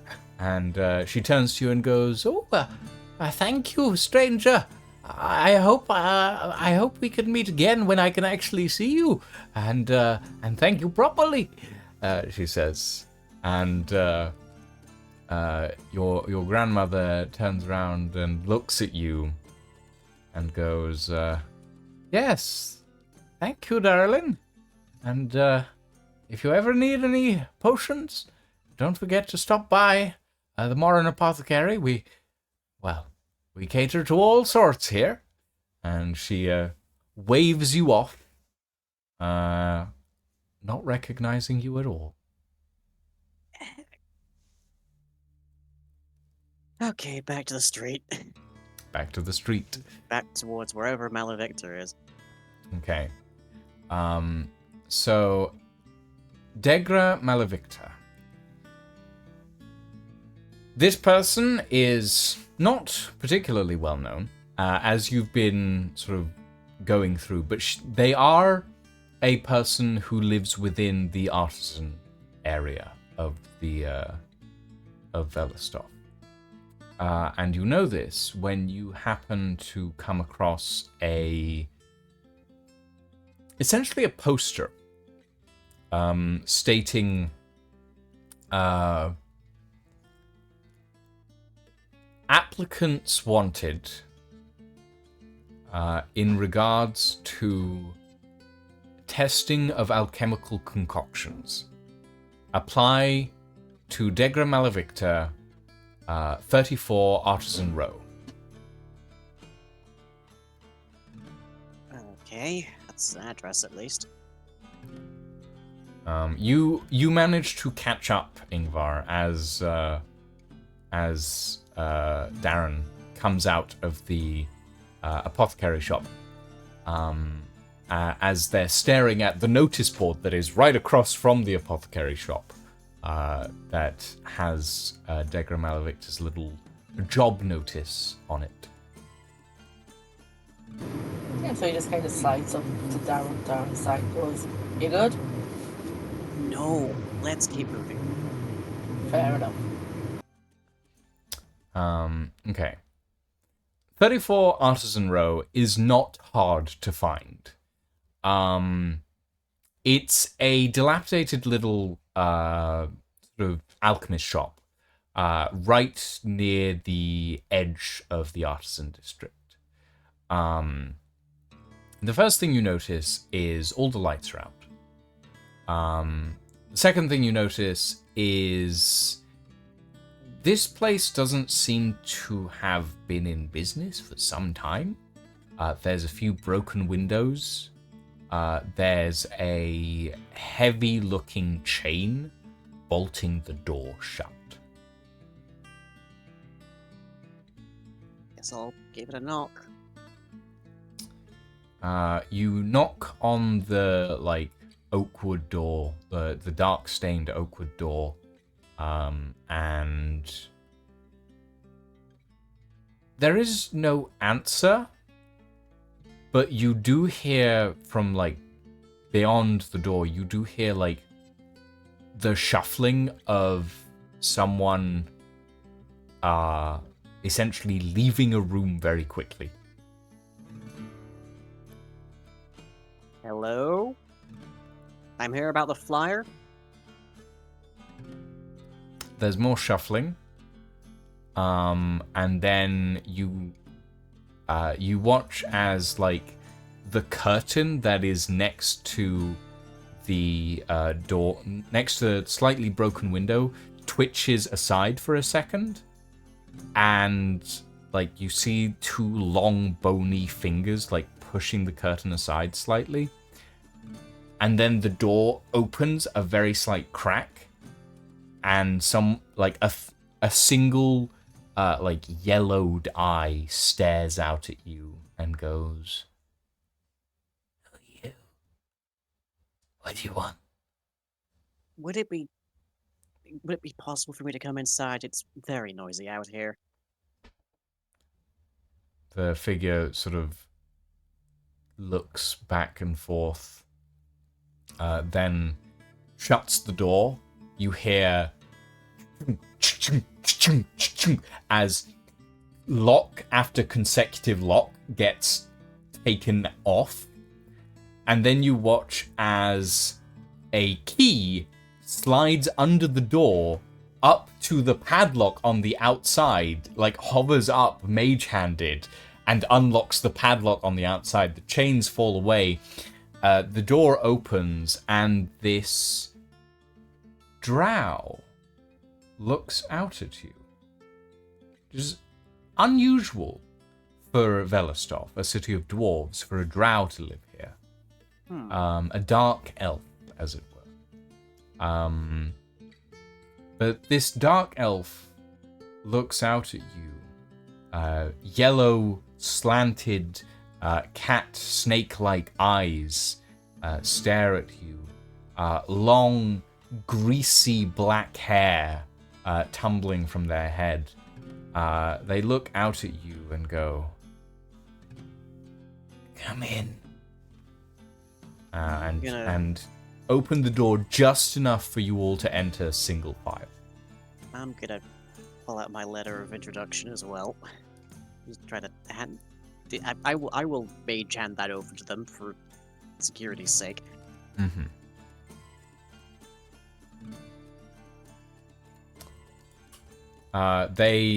This drow sort of, they don't touch the letter. The key that they mage-handed outside floats in. They pocket it, and then they mage-hand the letter open, and read it without touching it at all. They are Yeah, I figured they were paranoid. that kind of paranoid. Yeah. And they look at you and go, "Your recommendations are stellar. What can I do for you?" And that is where we're going to take a break. Everybody go grab something to drink. We will be back in 5 minutes. Okay. Hey.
All right, ladies and gentlemen, we're back. We're back. Let us carry on. So, you have all crowded into this little alchemist shop. And it is little. It's like maybe a good 15 by 15 feet. It's not a big room at all. There's one wall that is just a clutter of alchemical instruments and a few spills that you're not particularly worried about, but they do look a little odd. The front of the shop is just covered in blackout curtains. And there's like stacks of books and papers strewn across the floor. You see at the back of the shop, there's just a there's like a cot that's been set up, but like this entire space is essentially where someone is living their entire life and has not left. And you can tell that they haven't left because the smell isn't great. You notice in the corner there's a bucket, and it looks putrid, essentially.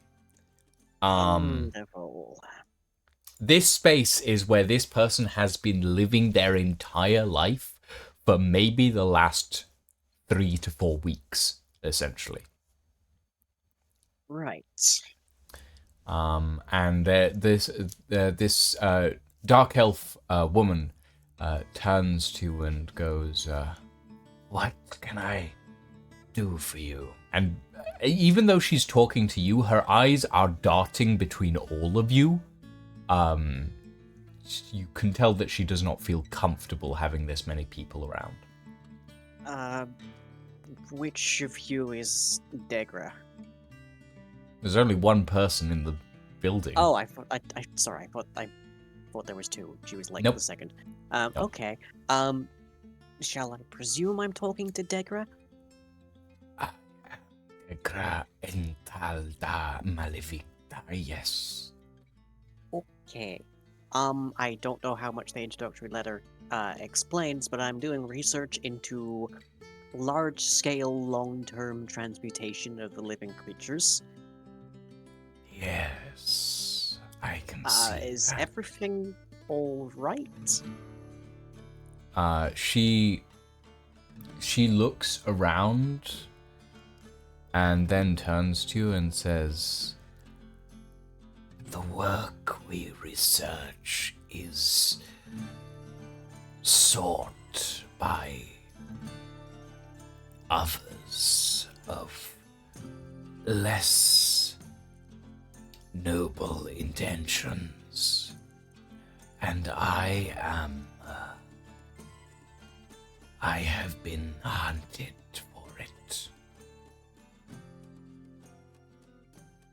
I am presuming you're referring to the Carnifex Order. Am I correct in that assumption? The Carnifex Syndicate, yes. I hear that they have already killed a few of my colleagues. Well, word travels fast. We just arrived from Devil Mora. Olga is dead too? I'm afraid to say so. His work was approaching completion. I am not surprised they went after him. I can say with certainty it actually reached a completion, but the work was not shared with the Carnifex before his untimely passing. This is good. This is good. The figure, Degra, she turns to a set of, like, alchemical vials that are held in these two...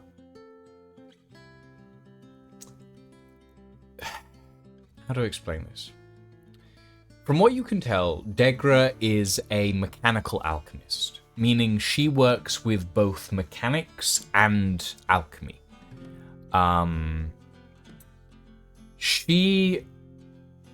As you're looking across all of her work and her research, you see all of these different contraptions and all of these different substances. All of it has been combined to create what's essentially like a automated or semi-automated experimentation system. And she turns to essentially what looks to be a set of vials that are seated into large spider-like contraptions that have like multiple injection needles under them. And she gestures to them and goes, "My own work is nearing completion, I believe, but I do not feel safe keeping it here."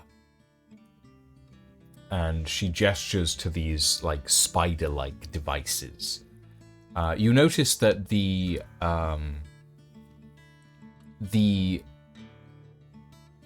vials are one of them contains this grayish golden liquid that swirls counterintuitively to the visual force of gravity, and the other one contains this like obsidian black liquid that looks like it is doing its best to enforce the laws of nature around it, to the point where this spider-like contraption it's sitting in is actively forcing itself up off the ground, but you can see that it's straining. The amount of gravity that is affecting this liquid is staggering by the look of it.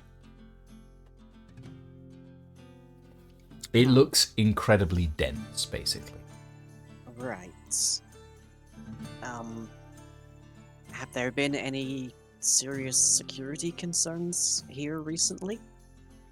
Degra turns to you and then points to the opposite corner that you hadn't noticed, but you look now and there is a dead body there.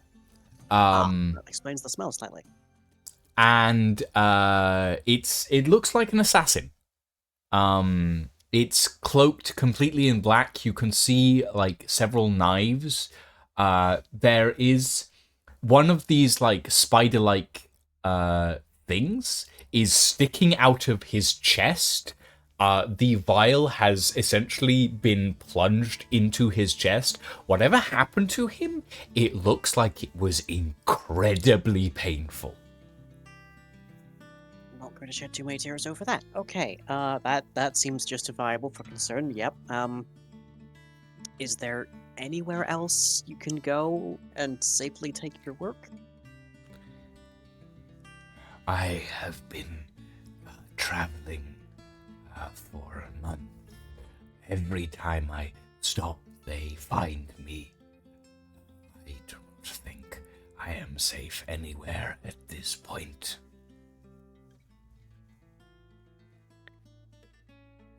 I've got my disguise self active right now. Mm-hmm. I know I choose the appearance when the spell is cast. Can I change it whilst it's still active? Or is that a separate casting? You'd have to recast it. Okay. Right. Well, why not, I guess. Okay. I will drop my current disguise self and disguise self as Degra. Disguise self as Degra. Okay. We Degra might sort of be steps able back to resist. a moment and looks at you and then goes, "You would take my place?" We can at the very least give you some running speed. It would be risky. Very risky. I'm already in the business of taking a fair few risks.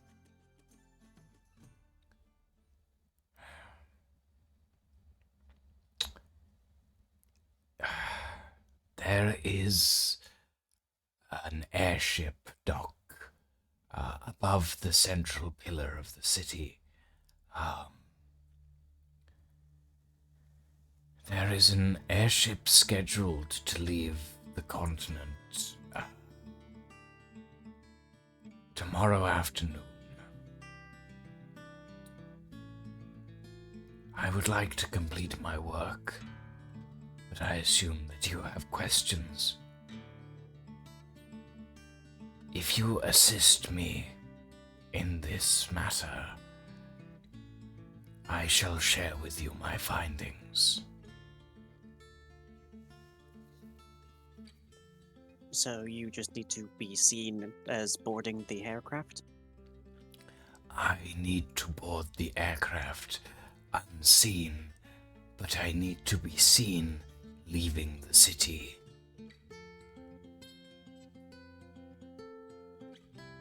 Librarian, do you have anything that might help Viagra not to be seen?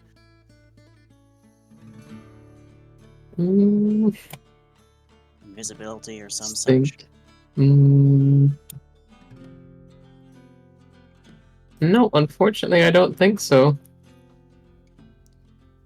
I can handle the unseen part. Probably. But if I am not seen leaving the city, they will search all other avenues of exit. Okay, To be a decoy. Oh, Lydia, you're very quiet. Oh. Well, let me turn this back up a bit. There we go. Ah. Shakes yeah. fist, windows. Bloody windows. Yeah, sorry, what did you say? I just said they need somebody to be a decoy, essentially. Yeah, which I am happily offering to be. Yeah. How will we communicate if we're going in opposite directions, presumably?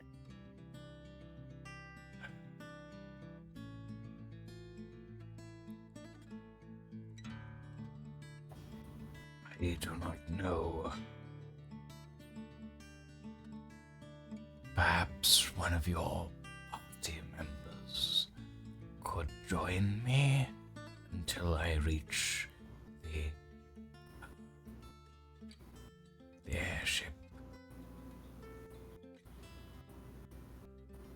Do we want to nominate Pod? Prod is not there at the moment. Prod Ah. has gone to be slutty. Right. Do we want to nominate Prod for this duty? I guess the question is, do we have anyone that can send long distance messages of any kind? As a note, you guys have an item for this.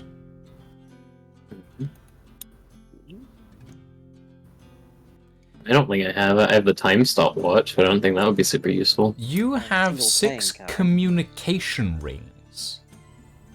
Wait, when did we buy those? I don't remember this. No, I don't know. You bought those from Birdman in Fahrenholm like 10 sessions ago. was We just months never gave ago. them out. Yeah, that's like 5 months ago.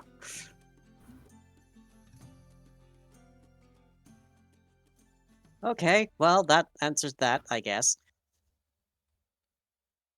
Like, I assume this is how you've been communicating over distance for ages. I just didn't realize Oh, you'd we've just been forgotten kind of you sticking didn't together. Yeah, I We just- guess. we just haven't really split up.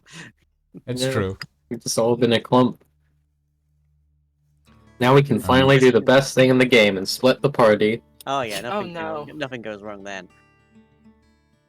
Okay, so what's the ring called? I'll add it to my inventory so I don't forget. It's just a ring of communication. It has a range of up to 2 kilometers. Thank you.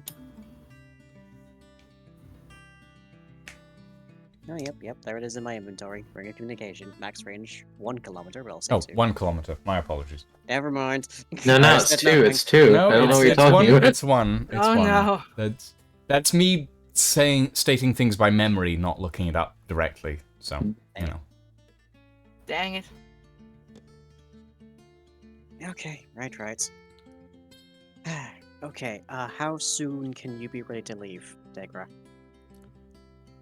If the airship's leaving tomorrow, will you be ready for that? I have a small amount of work to finish, but yes, I should be able to be ready for that. Very well. I will reach out. I will reach out. I'm fully aware I still look like Degra. I will reach out to shake Degra's hand. Degra shakes. Degra does not shake your hand, but you do feel a hand shake your hand. Okay. As the mage hand Fair. that Degra has shakes your hand. Yep, fair. Okay. Then Beyond she that turns airship. to you and says, "Come, we shall, I shall show you my work." And she gestures to these two, spider-like contraptions that are sitting on this, workbench. The first thing you notice is there's a lot of legs, and there's a lot of injection needles. The second thing you notice is Degra says, these must be used in conjunction. They allow the transmutation of flesh to living inorganic matter. And she essentially what she's saying is that when taken together, these two, when injected together, these two things will essentially allow you to become a creature of living metal. And you look over at the assassin figure in the corner and you notice that what's happened to them is essentially there's like crystallized metallic shards that are just poking out of their body all over it. And Degra points to it and goes, "That is what happens when you only take one."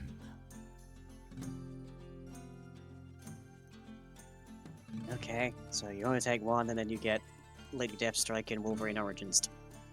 I see. Damn, they got slimed. So yeah. Can does it only do to living in inanimate, living inorganic matter, or can it turn a living organism into a different living organism? The form that this device imposes on you is based on the will of the maker. However, in this instance, this device would push you to be simply a metallic reflection of yourself. In this instance, the ingredients required to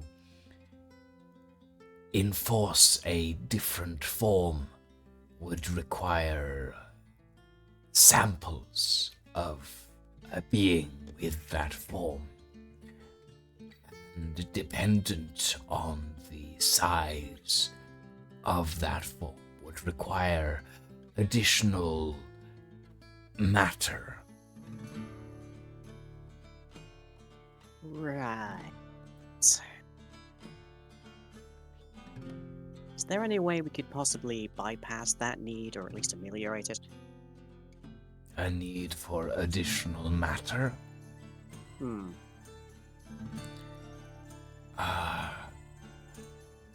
It's truly dependent on the size that you would want to shift into. If you were to, say, become a wolf that is the same size as yourself, you would not require additional matter. However, if you were to, say, shift into something like a hill giant, you would require metal substances of a similar size to your required shift. And this is a permanent change? The change is permanent, yes. Once the magic has completed the transformation, it leaves your body. However, I do not know if there is a way to reverse the transformation. I see.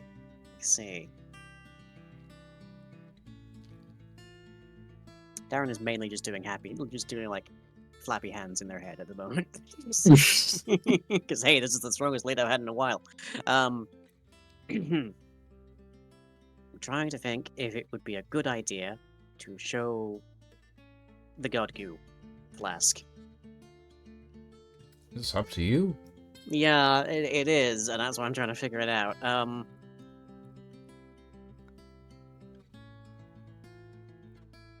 What if we happened by some means to have access to certain divinely potent materials? How would that affect the process? Degra arches a greasy eyebrow at you. It would depend on the substance and type of divine magic that you would want to use. Most clerics would not be amenable to this sort of meddling.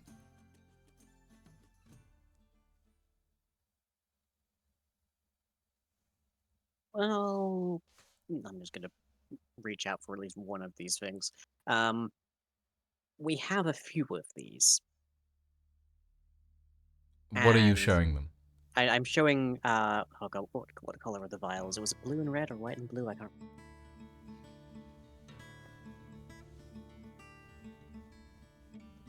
That was red and blue. Red and blue? Okay, I'm gonna show one of the blue vials of God goo, whatever. Okay.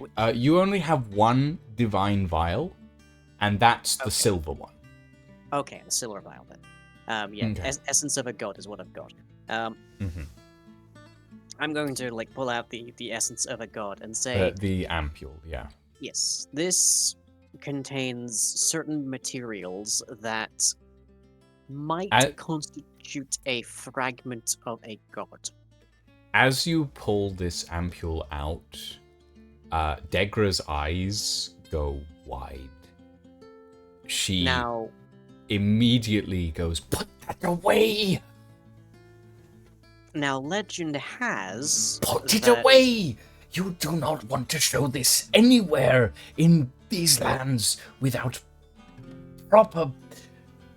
And immediately you start noticing that the ground around you is glowing with various sigils as Degra starts casting a protection spell, a dome over you that you all are suddenly encompassed by, including her.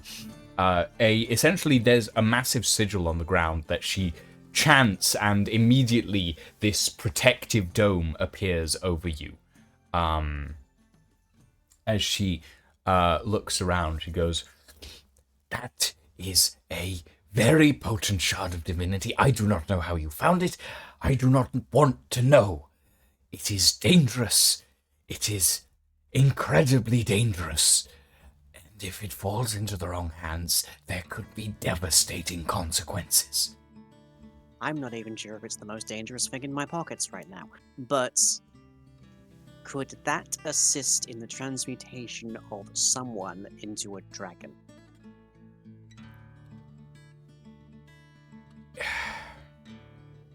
If you can control it, you Let's assume could for sake of probably argument you can. transform into a minor god. Well, I'm only aiming for as high as a dragon. Without a doubt, but there are stories about the methods that dragons were created by.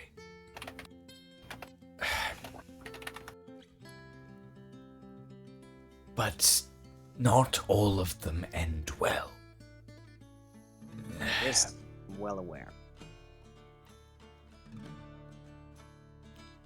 Consuming this could kill you. Which is the only reason that I haven't tried it so far. And I do not know of any method to truly control the transformation. What I have here may help. I do not know. Very well.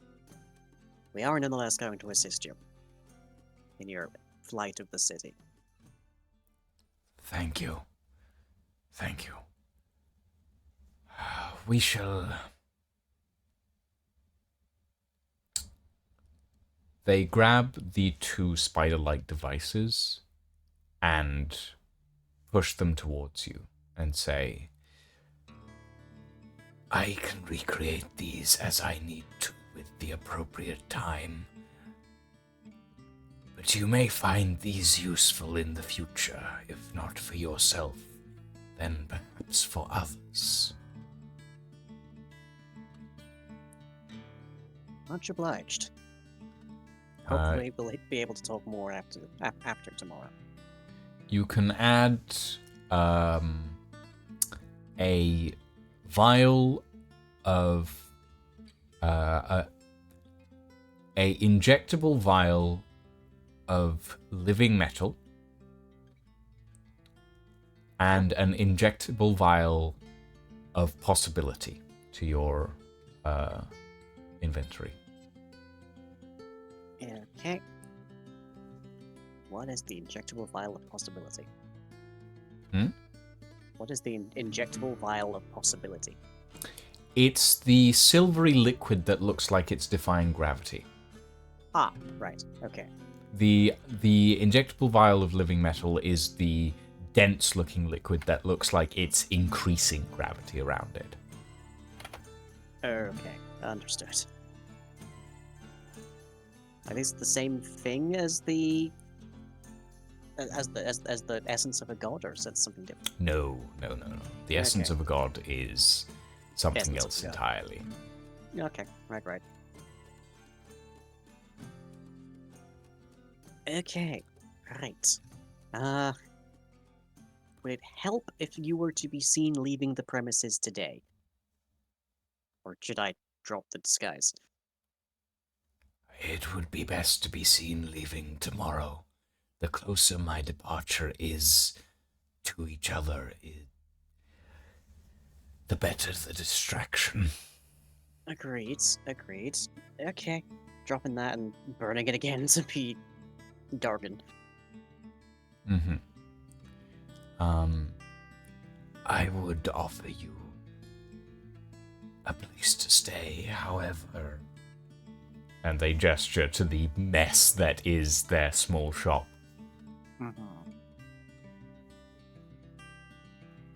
That's understandable, and I don't expect you would prefer to have strangers sleeping here, anyways. Indeed. They maneuver towards the door, open it, look out, look left, look right, look up, look down, and then open it and say, "Until tomorrow."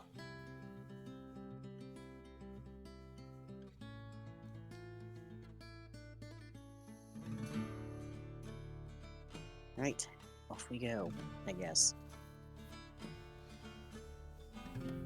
Okay. So you head out into the warm lantern light of the artisan district.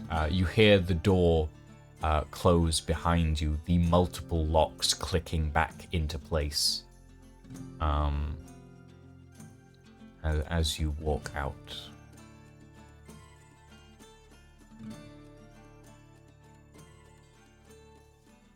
What are you all doing?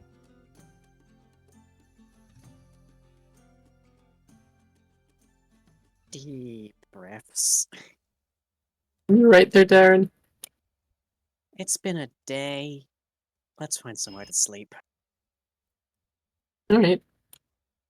Can I do a perception for the nearest inn? Yeah. There's Morin's bed and breakfast just up the road. Nope. That one looks good. I love breakfast after being in bed. I Yeah. will hurt you. Oh, how Um, can know that gonna anything. be? You You're look. supposed to tell us what's This wrong. spell only lasts an hour. No. You look over the other side of the road. You see the Morin Motel. You look up the road and there's Morin Rooms for Rent. Darren's family is apparently very famous around here.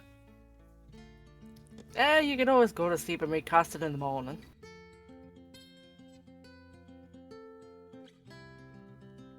Now, if you actually want to roll a perception or investigation check to find one that isn't Morin related, you can.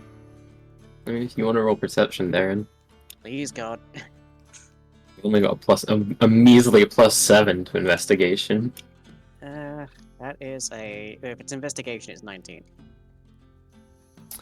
Yeah, you manage to find... You depart the artisan district, and you manage to find a small selection of, like, hostels and inns in the leisure district, shall we say. And you book a room for the night, put yourselves up, take a long rest, unless there is something you all want to do first. Did we find Prod, or they're still in the middle of an orgy? You have no idea where Prod is. You could contact them, but you have no idea. Let's go just ring her off. Oh my. I don't... You know, a thought just entered my mind that I really don't know if I want to ask Elfie for an answer to, which is... I know where exactly does what the Prod- thought is. Where does Prod Yeah. wear that? We all know Oh, where. God. Actually, it depends on how big. Does it resize automatically? If it's What's magic, that? they usually do. I mean, It's a we're magic all ring. sorts of shapes You and don't sizes, know. so- And Oh, there's our God. answer. I'm not going to give you that answer. You'll have to ask Elfie. Oh my. Yeah. Anywho. But we know the answer, right?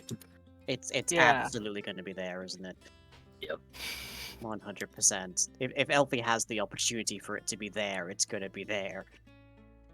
Oh. Okay. Anywho.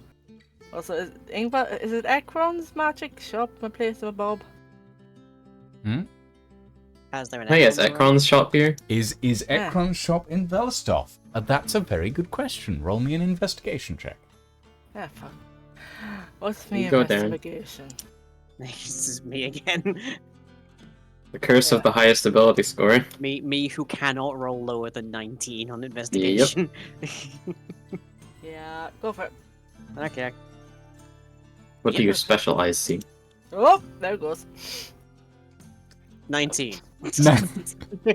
Roll the one. 19.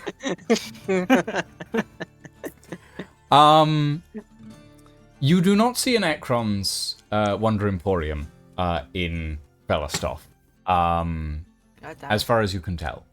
There are a number of other magic shops in the commercial district, but Ekron specifically seems to be absent.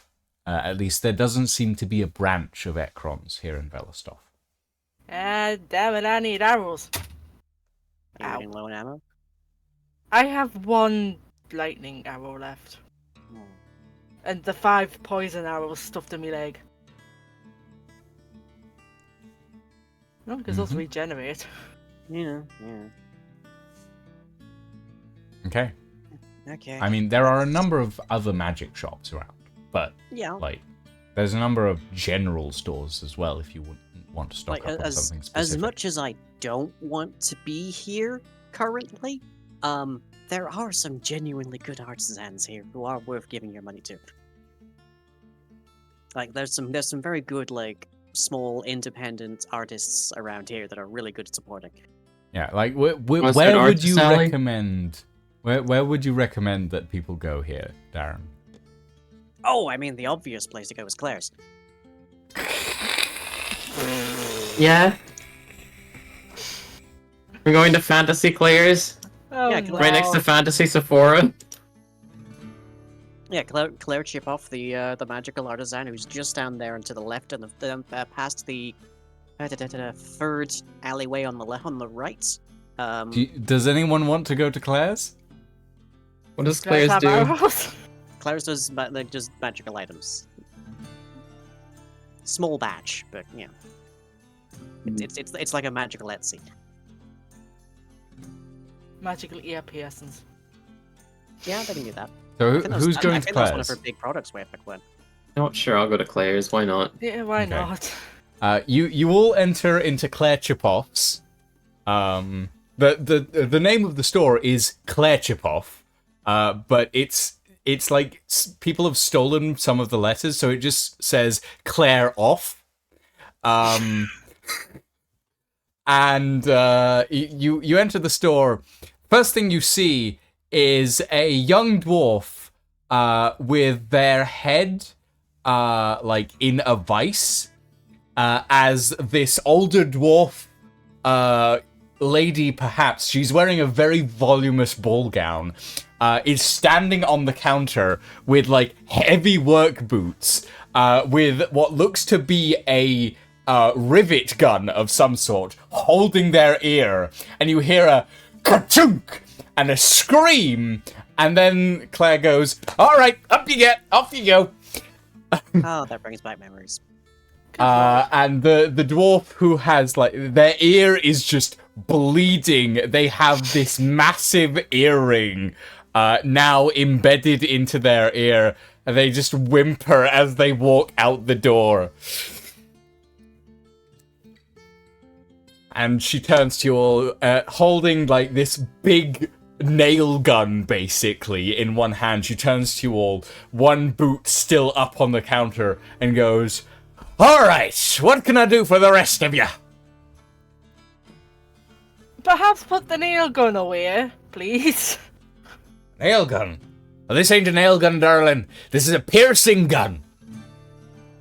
It's my own invention.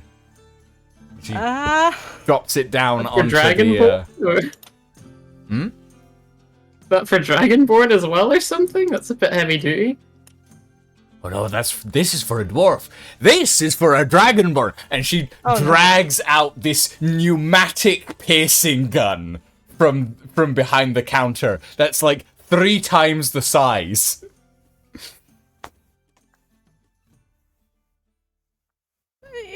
Ingvar's just gone a little bit pale from that. Question asked, question answered. Yep. "What can I do for you?" he says as she shoves this big piercing gun back behind the counter. This one, and I slap Ingvar on the back, is looking for some projectile ammunition. Projectile ammunition, you say? Well, we've got a selection. And she essentially, like, she's wearing this incredibly voluminous ball gown, but it's patched and stained, and she's wearing a big apron over the front of it. And like she's stomping around the workshop in these heavy boots. Imagine Lady Sybil from Ankh-Morpork, basically. She's stomping around, and she grabs like a handful of different items, lays them down in front of you, and like there's arrows, there's crossbow bolts, there's small pebbles, there's what looks to be like a sort of an oddly shaped tube that has colorful stripes wrapped around it and a big fuse at the back. She pulls something off another shelf, and it's this large metal slug, literally a slug, that she pops on the counter and pushes her elbow down on the back of it, and you watch as it projects a good 4 feet of flame out of the front of it. And she goes, "What do you think?" I like it.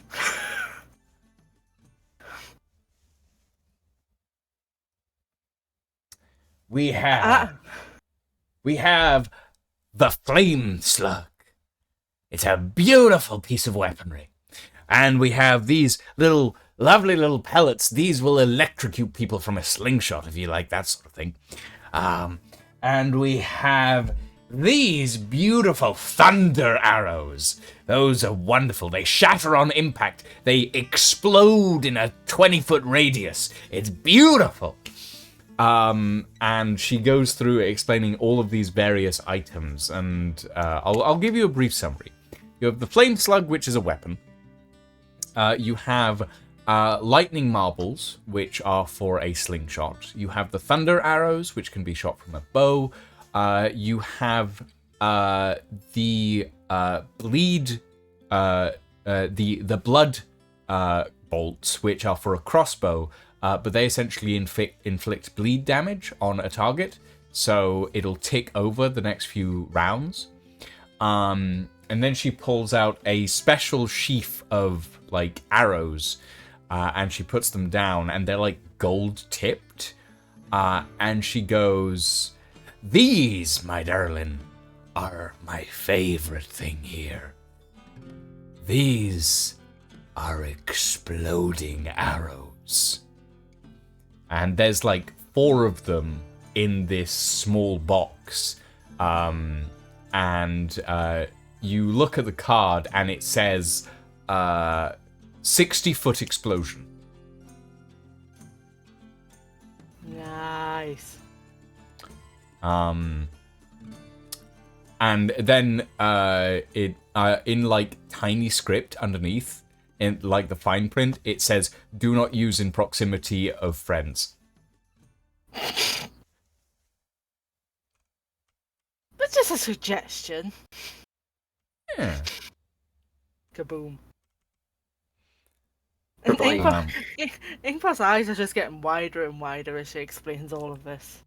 And then she thinks to herself and goes, "Oh, and I also have this I've been working on." And she goes to the back of this big workshop, lifts up what looks to be just a big metal tube, brings it back over and puts it down on the counter, and then picks up this big round ball and sticks it next to it, and goes, "This little beauty I like to call a ball launcher." Uh-huh. And she picks up the ball again, twists it, and you watch as like a little countdown timer starts to tick on the side. Like it goes down from like 60. And she goes, "When this little timer reaches 0, the whole thing detonates.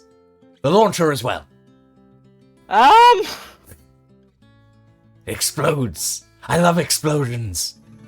And nail guns. And piercing guns. And anything that goes boom. Or makes people scream." You're doing a great job of the screaming part there. The ball is Told still you're a bit counting much. down in her hand. Does that... Once that's on, can you turn it off again? Or is this just a duck and hope to God you don't go with a million pieces sort of deal here? You know, I've never tried to turn it off. Oh, hells.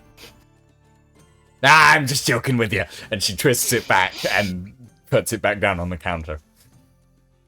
Ah. So what do you want? What can I get you? I am very curious in the slug. Ah, Little the flame fucking slug. one. Yes. Might I ask how much you're looking for it? It's a one-of-a-kind item. Superior craftsmanship. Maybe around 500 gold. Of course, you have to buy fuel and maintenance tools on top of that, so at the end of the day, it tops out at around 700 to 800 gold. But we'll keep that in mind. What about these explosion boomy arrows? Explosive arrows. They're 100 gold apiece.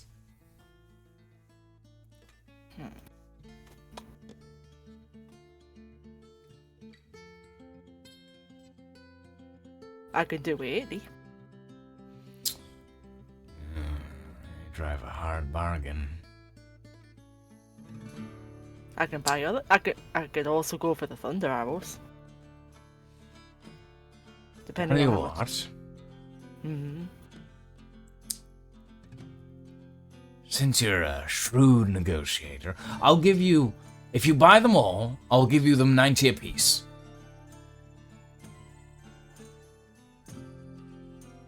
You know what? Yes, I'm quite happy with that one. Okay. So that would be 200 180 280 360 gold pieces for all 4 exploding arrows. He just kind of tries to remember which pocket the gold's in, and then just kind of plonks it down on the counter. Chunk. Oh, pleasure doing business. And she pushes the box of explosive arrows towards you. These arrows are they have a 60-foot radius detonation area, and they are magical arrows. They do 12d8 explosive damage. Jesus. And they have a 60-foot radius, so 120-foot diameter. Nice. I just put 60 feet radius of boom area. Yeah, so 12d8 explosive damage. Please be careful that there are not party members in melee combat when you use those. Yeah. Loving the commitment with that. Okay. Yeah. If you get in the way of Ingvar using these things, then it ain't his fault. All right. What else are you interested in? What else is anyone else interested in here? Good. You good? Mm-hmm. Got any magical spells or items that increase charisma in any way? We don't really do charisma here. We do hard, down to earth. You know, anything that explodes. You have a nuke? What's a nuke? Big boom. Big boom. Biggest Oh. boom. You know, the ball you're Biggest just boom. holding. Oh, biggest boom. Or Give me like a bag second. of holding or something. Give me a second. And she goes back into the back of the workshop, starts rummaging around. You watch as she pulls this large, essentially like egg-shaped object out of a crate, this big metal egg, brings it back to the front. You know, I haven't tested this. And she twists the top off, and you look inside, and there's like glowing blue liquid that's sloshing around inside. And then like there's a separation layer, and then on the other side of it, there's like glowing red liquid. And she Do I see anything weird in my magic vision? Oh, this thing is blazing with magic. Like at the moment she took the top off, you were almost blinded. Oh, okay. How does that work? Well, you set the timer here, and then you twist the top, and the timer starts a little hammer that eventually breaks the glass in the middle. And when these two liquids combine, I think it might level a city. But I don't know. I've never tested it. Do you want it? It's only 1,500 gold. It's a little bit out of the price range, unfortunately. That's the price you pay for the biggest boom. Yep, I suppose I'll just have to save up and visit again. I'll keep it in the back for you. And she turns around and takes it back to the back of the workshop.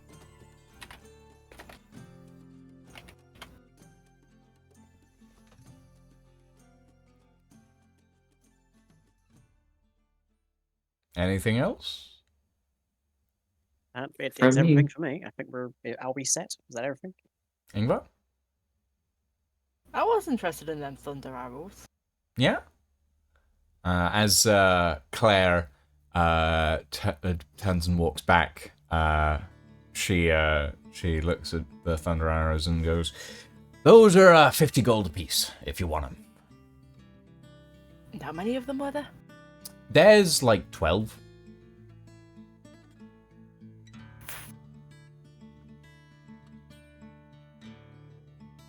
No, I'm alright for now. Thank you very much, though. I'll be back, though. We'll be back. There's a lot of interesting thing here. I love a return customer. Have a good day. Claire off! Ah, yeah, memories. As you all exit the shop, 360 gold pieces lighter and 4 explosive arrows heavier. Claire starts to tidy up. As you're walking down the street, you hear a sudden, "Oh shit!" and you hear something drop, and then the windows of the whole building just explode outwards as a shockwave of force drops out, and you watch as Claire flies out the front door, slams into the wall, drops to her knees, and goes, "It's fine, I just dropped a thunder arrow," and she walks back in. I like that lady. Oh yeah, she's great. Love Claire. Okay. I got 3 piercings from her way back when. Right. Let's find a place to sleep and then proceed to do that. Okay. So you all find a place to rest. You take an inn for the evening. It's 2 silver apiece per person. You still can't find Prod, but I'm sure they'll turn up at some point. Presumably. And yeah, and you wait for the morning to come. And that is where we're going to end tonight's session. Thank you all very much for joining me. I'm glad we managed to invent Claire Chip off. You're welcome. Yeah. Thank you all very much for joining us this evening, everyone. It's been fun. It's been enjoyable. We're going to go and raid... we're going to go raid a Steph Sterling. Why not? Thank you all very much for joining us this evening. Have a very good one, everybody, and we shall see you all next time. Ta-ta for now, everybody. Bye-bye. Bye. Bye. Bye. Ooh, and we raid.